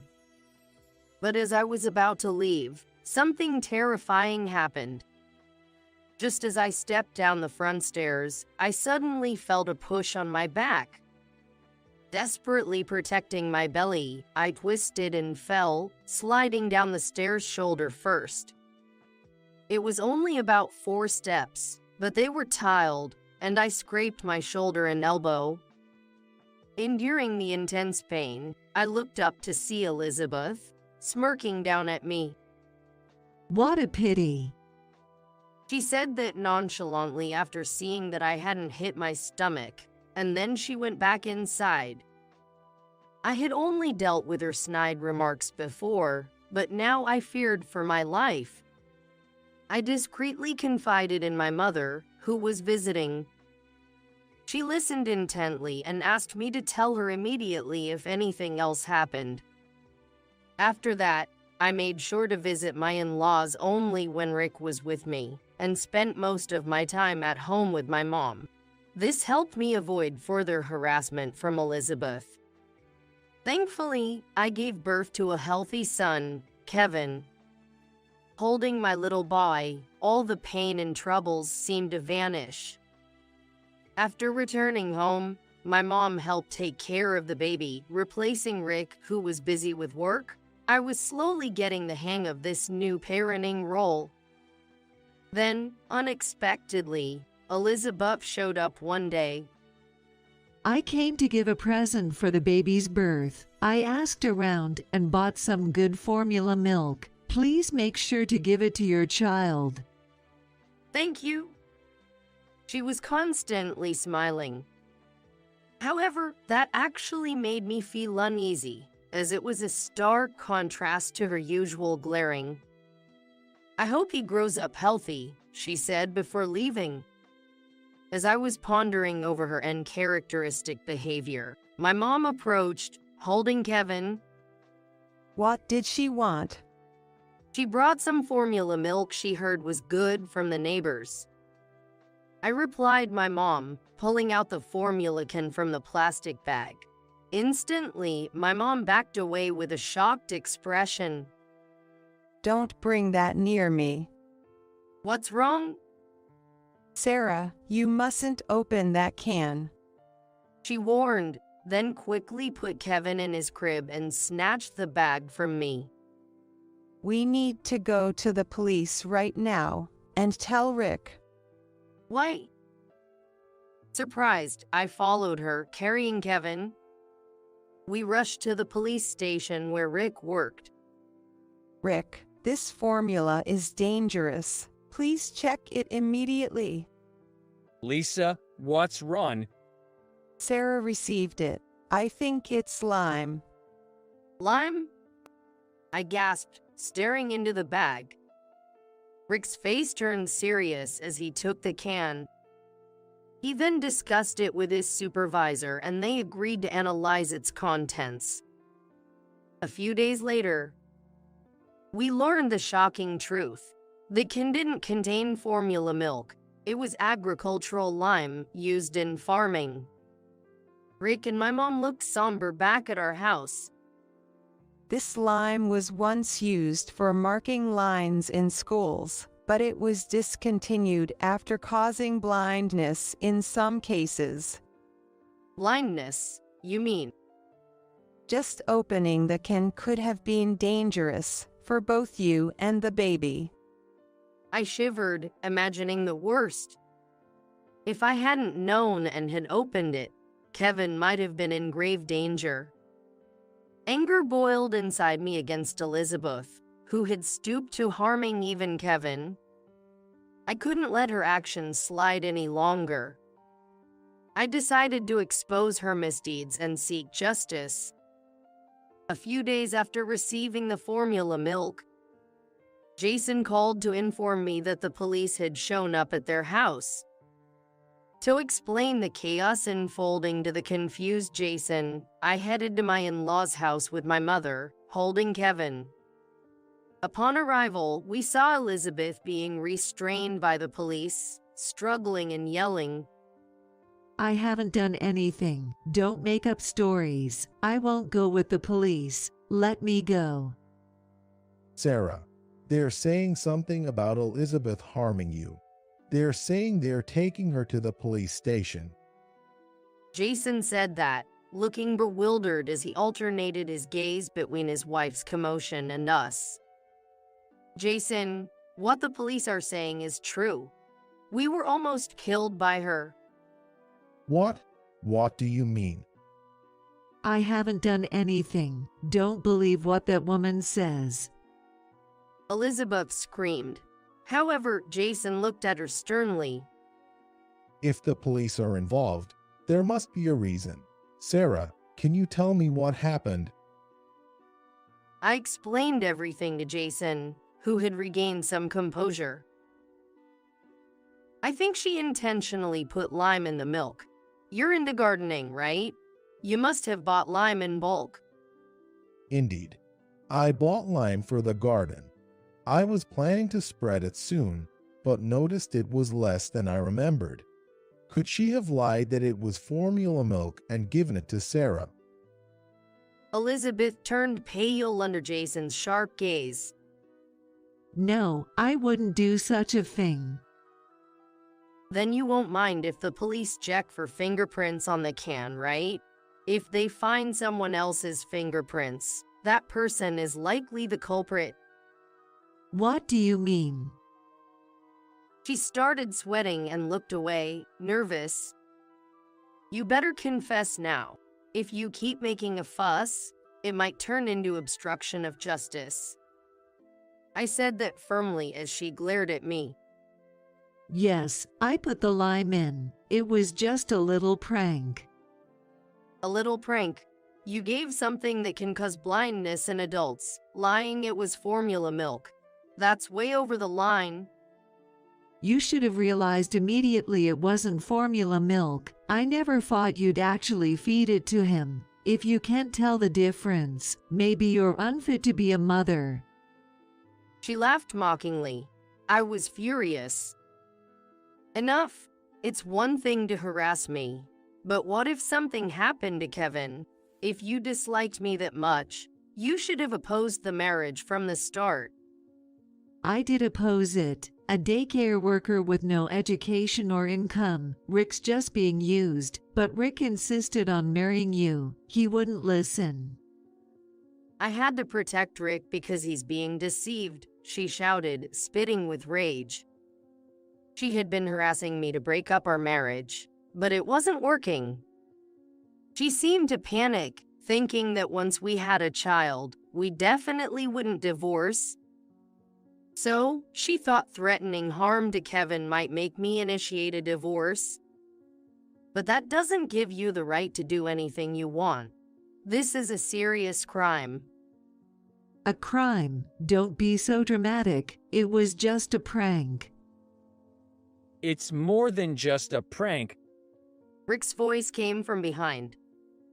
He had come home after hearing about the commotion.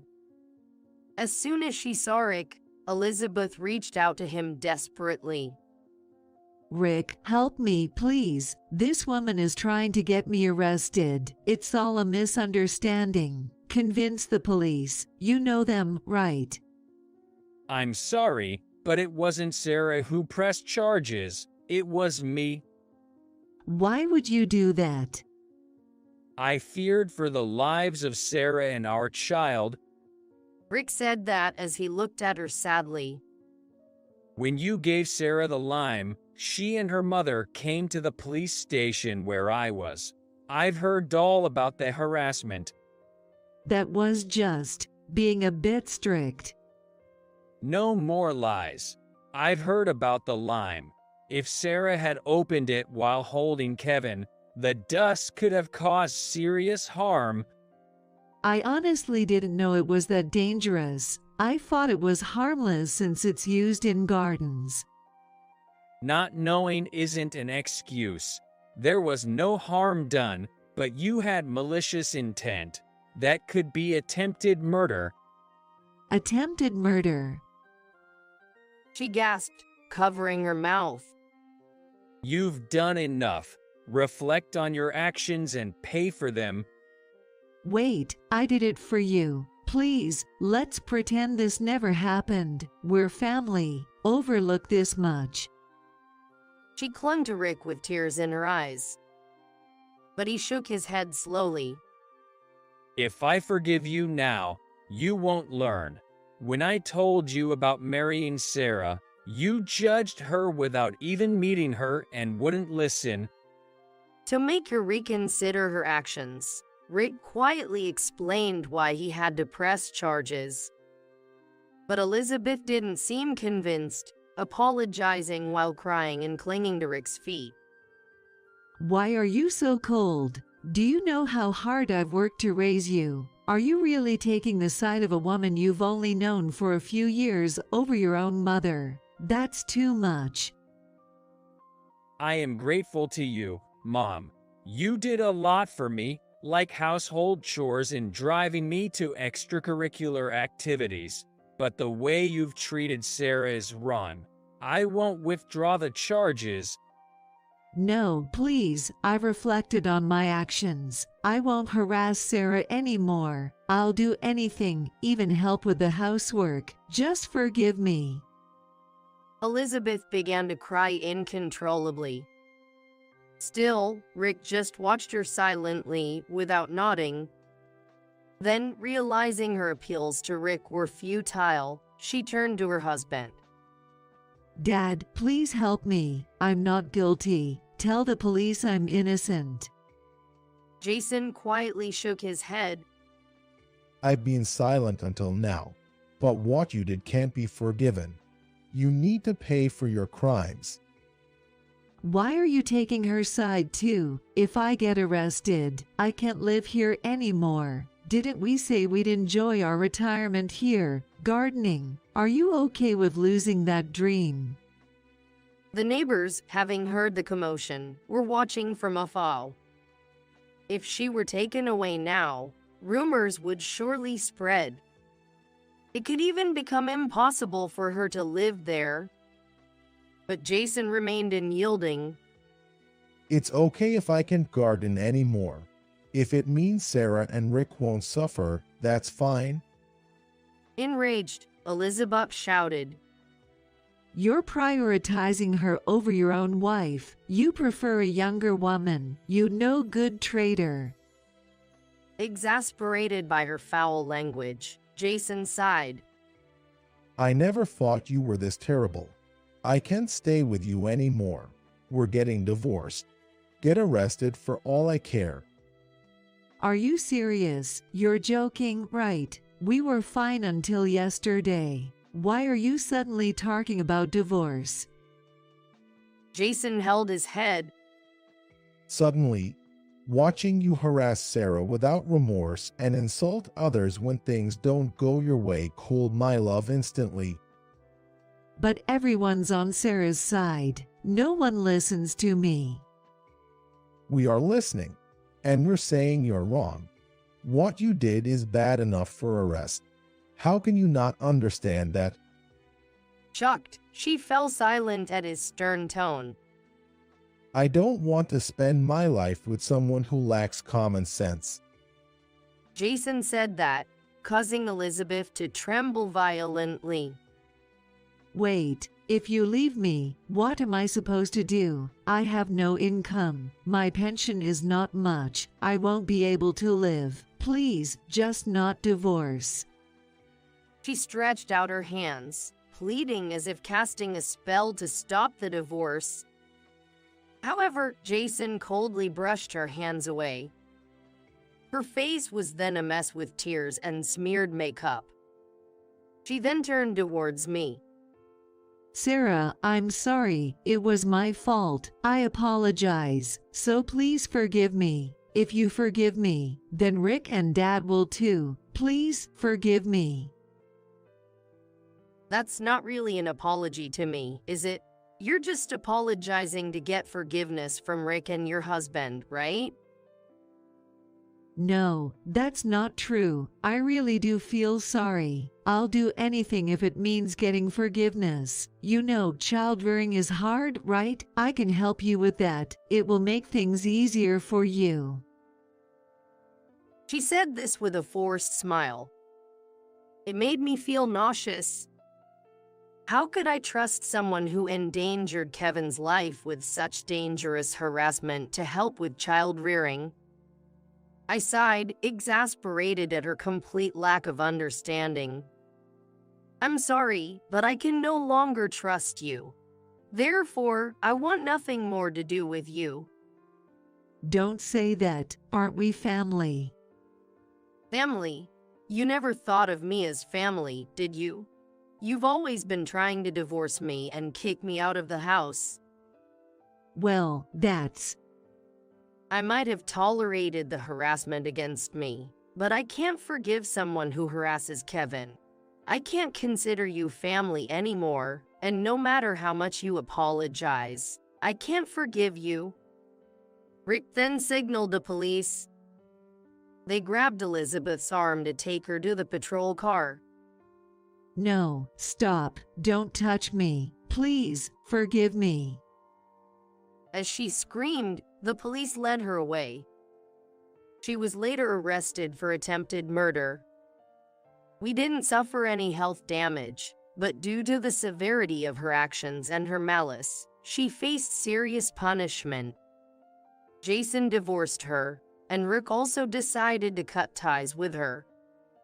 Now, she is in prison, and we have moved and cut off all means of communication to ensure she cannot contact us after her release. She had a history of harassment and wasn't well regarded in the neighborhood. Her arrest spread her bad reputation, and she lost any supporters she might have had. Even after her release, she likely lived a lonely life without friends or relatives to rely on. Being a housewife, she has no income. And with her age and criminal record, finding work will be difficult. It's sad to think about her situation, but for Kevin's safety, it was necessary. Kevin is now crawling and growing well. Watching him grow, I'm relieved we cut ties with Elizabeth. I'm committed to ensuring Kevin's health and safety going forward. Mama, if you eat that, you'll die.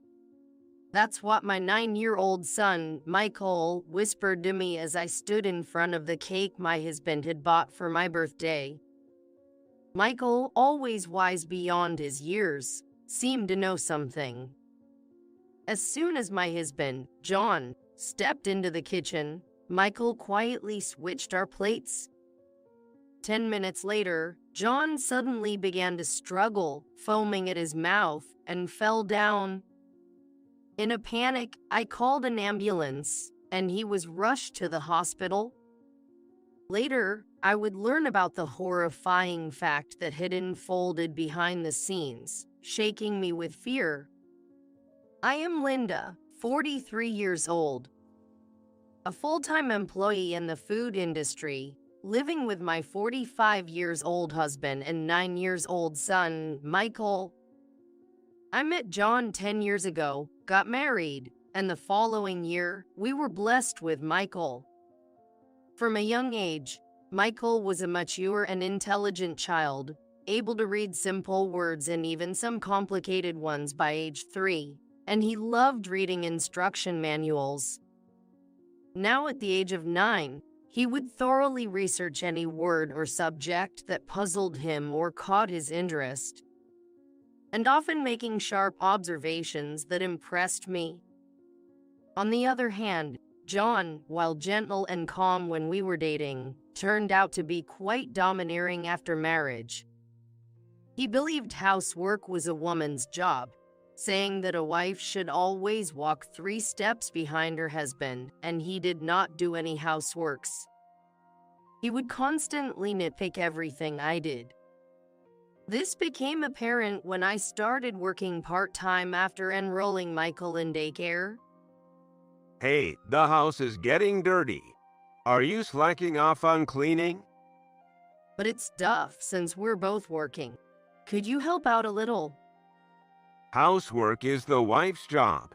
It's ridiculous for you to ask me for help. If you can handle it, I'll ask my mom to help. He said, and without consulting me, he gave my mother-in-law, Susan, a key to our house. Susan, who lived nearby with my father-in-law, Bob, had always been eager to interfere in our life, which bothered me. The housework isn't done at all, poor John. She started coming into our house unless she was not invited, and always said something sarcastic. I shouldn't have asked my husband to share the houseworks. To make matters worse, my husband was delighted that Susan came to our house and joined her in criticizing me. I can manage the housework myself, so there's no need for you to come over. I declared, refusing her help, and ended up handling all the houseworks by myself. However, when she stopped coming, my husband began spending more time at his parents' house. Especially after Bob passed away, he visited there more often. When I was sick, I asked him at his parents' house to make dinner at least for Michael. He scolded me, saying his mother never made his father do anything when she was ill, and decided to stay at his parents' house for a week to avoid catching my cold. I endured his attitude, and Michael started elementary school. I had a bit more time, so I decided to switch to a full-time job. I felt insecure about my marriage and wanted to be financially independent in case of any uncertainties. It's fine if you become a full-time employee, but don't slack off on housework. John said predictably, offering no help at all. It seemed like he had complained to Susan again. John is complaining that the housework isn't getting done, so I've decided to come over and help. Thus, she started coming over again, repeated sarcastic comments every time she saw me.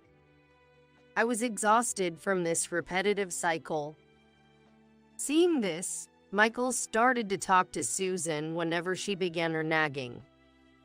Grandma, do you know the 4 major elements of happiness? What? Then, what about the happiness hormones? What are you talking about? Oxytocin, serotonin, dopamine, endorphins. They are secreted from the pituitary gland in the brain. Let me explain in detail. He would say. She couldn't interrupt him because he was her beloved grandson. Michael, displaying knowledge in science, history, math, and economics from sources I don't know, always exhausted Susan by the time she left. It was a day after Michael turned 9. John brought a cake for my birthday. Until then, John always bought expensive brand bags and clothes for Susan on her birthdays, but had never bought anything for me since our marriage. So I was surprised by this cake. He was extremely in a good mood, saying a solace speech. Thank you for everything. I love you. I chose your favorite tart for the birthday cake, He said cheerfully while serving it. Michael, let's eat cake. After John came home, Michael quickly went to his room. When I knocked and opened the door, he was researching something on the old computer I had given him. I'll be right there. Wait for me. Then, as soon as he sat down, he whispered to me, Mama, if you eat that, you'll die. What? What do you mean? I'll explain later. Just trust me for now. He said firmly, looking into my eyes. I didn't understand, but it was the first time he was so insistent on his words. Hey, what's wrong? Are you going to eat? John urged me as I hesitated to touch the cake. I'd like to eat this cake with some coffee you make. Okay. I'll make some now. Surprisingly, John, who usually never listened to my requests, quickly went to the kitchen. Michael took this opportunity to switch John's plate and mine. When John came back with the coffee, he ate his piece of cake without any suspicion and kept urging us to eat. I cautiously took a bite of my cake. Watching us eat, John grinned and boasted, "I went all the way to a famous bakery to get this." However, about 10 minutes later, he suddenly started foaming at his mouth and fell down. Mama, call an ambulance. I was in panic, unable to understand what was happening, but Michael calmly made John spit out what was in his mouth. Trembling, I called for an ambulance. In an ambulance, John, in a clouded state of consciousness, kept muttering, "I put strong powder in the cake." He survived, but had to stay in the hospital for a few days for tests. Even after I returned home, his words about strong powder echoed in my ears. Mama, I looked up strong powder on the internet earlier. It's dangerous to eat. How did you know about it? The seal on the cake box Dad brought was half peeled off. Michael had become suspicious of John's behavior and saw him secretly throwing something in the trash. When John went to change clothes, Michael checked the trash and found a bag labeled strong powder. That's why I looked it up online. I vividly remembered Michael's whispered warning right before we ate the cake. But the doctors didn't mention anything about poison. Yay, because I almost made him spit it all out. Strong powder doesn't become dangerous unless it exceeds a certain amount. Probably nothing will show up in the tests. I realized that if Michael hadn't acted quickly, I would have eaten that cake. The thought sent chills down my spine. Could John really have tried to kill me by putting something in the cake? We need to go to the police right away. I think we shouldn't. Why not? Because Dad's the one who collapsed. If we tell the police now, they might think you did it. His words plunged me into darkness. His reasoning made sense, and I felt utterly hopeless. Don't worry, Mama. I'll take care of it. Then, Michael went into John's study, a place he was usually forbidden to enter, and started looking for something. Surely Dad must have left something behind. Knowing his father's meticulous nature and habit of always making notes in his planner. Soon enough, Michael showed me a planner he had found. Inside, it detailed the components and effects of strong powder. This can't be true. As we read on, a horrifying truth emerged. John had already used this method to harm someone before, and that person was Bob. The planner meticulously described how he gradually increased the dosage given to Bob daily, with a note on the day of his passing that read, 10 grams leads to death. Shockingly, Susan had been helping him. They were in on it together.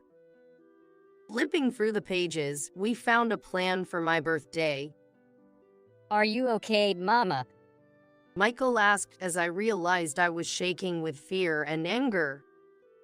I can't forgive them for trying to take my life after Bob. This planner could be in evidence, right? Unfortunately, it might not be. They could claim it's just a fantasy written down. Besides, Grandpa has already been cremated, so there's no way to investigate. I see. Without evidence, there was no way to bring them to justice. As I looked down, feeling hopeless, Michael gripped my hand tightly. I'll find the evidence and protect you, Mama. Let's catch them together. His words gave me strength, and I nodded firmly, gripping his hand. I resolved to stand against them. If they are determined to harm us, I will face them. For Michael and myself, I will protect our lives. I will also avenge Bob. Thus, Michael and I began preparing for the decisive battle, vowing revenge against John and Susan. Following Michael's advice that Grandma probably hasn't given up yet, I started keeping an eye on her. While she visited John in the hospital every day, one day she headed to a busy downtown area, several stations away from the nearest station to her house.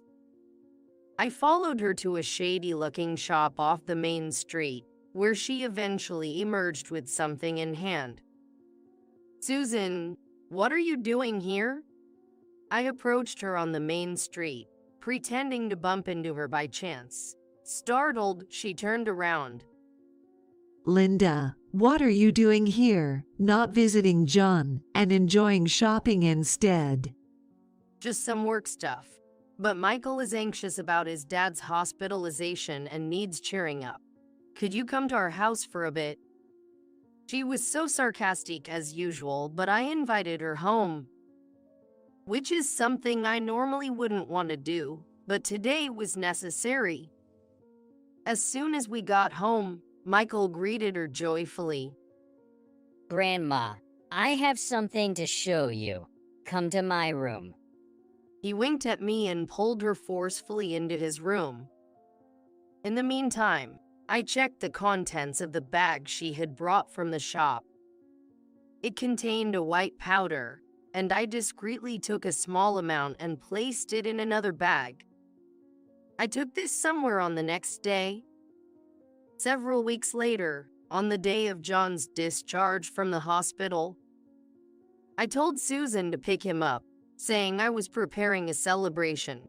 In the meantime, Michael and I cooked a feast and welcomed them with a full table of dishes, along with a crucial setup: a container filled with a white powder resembling strong powder.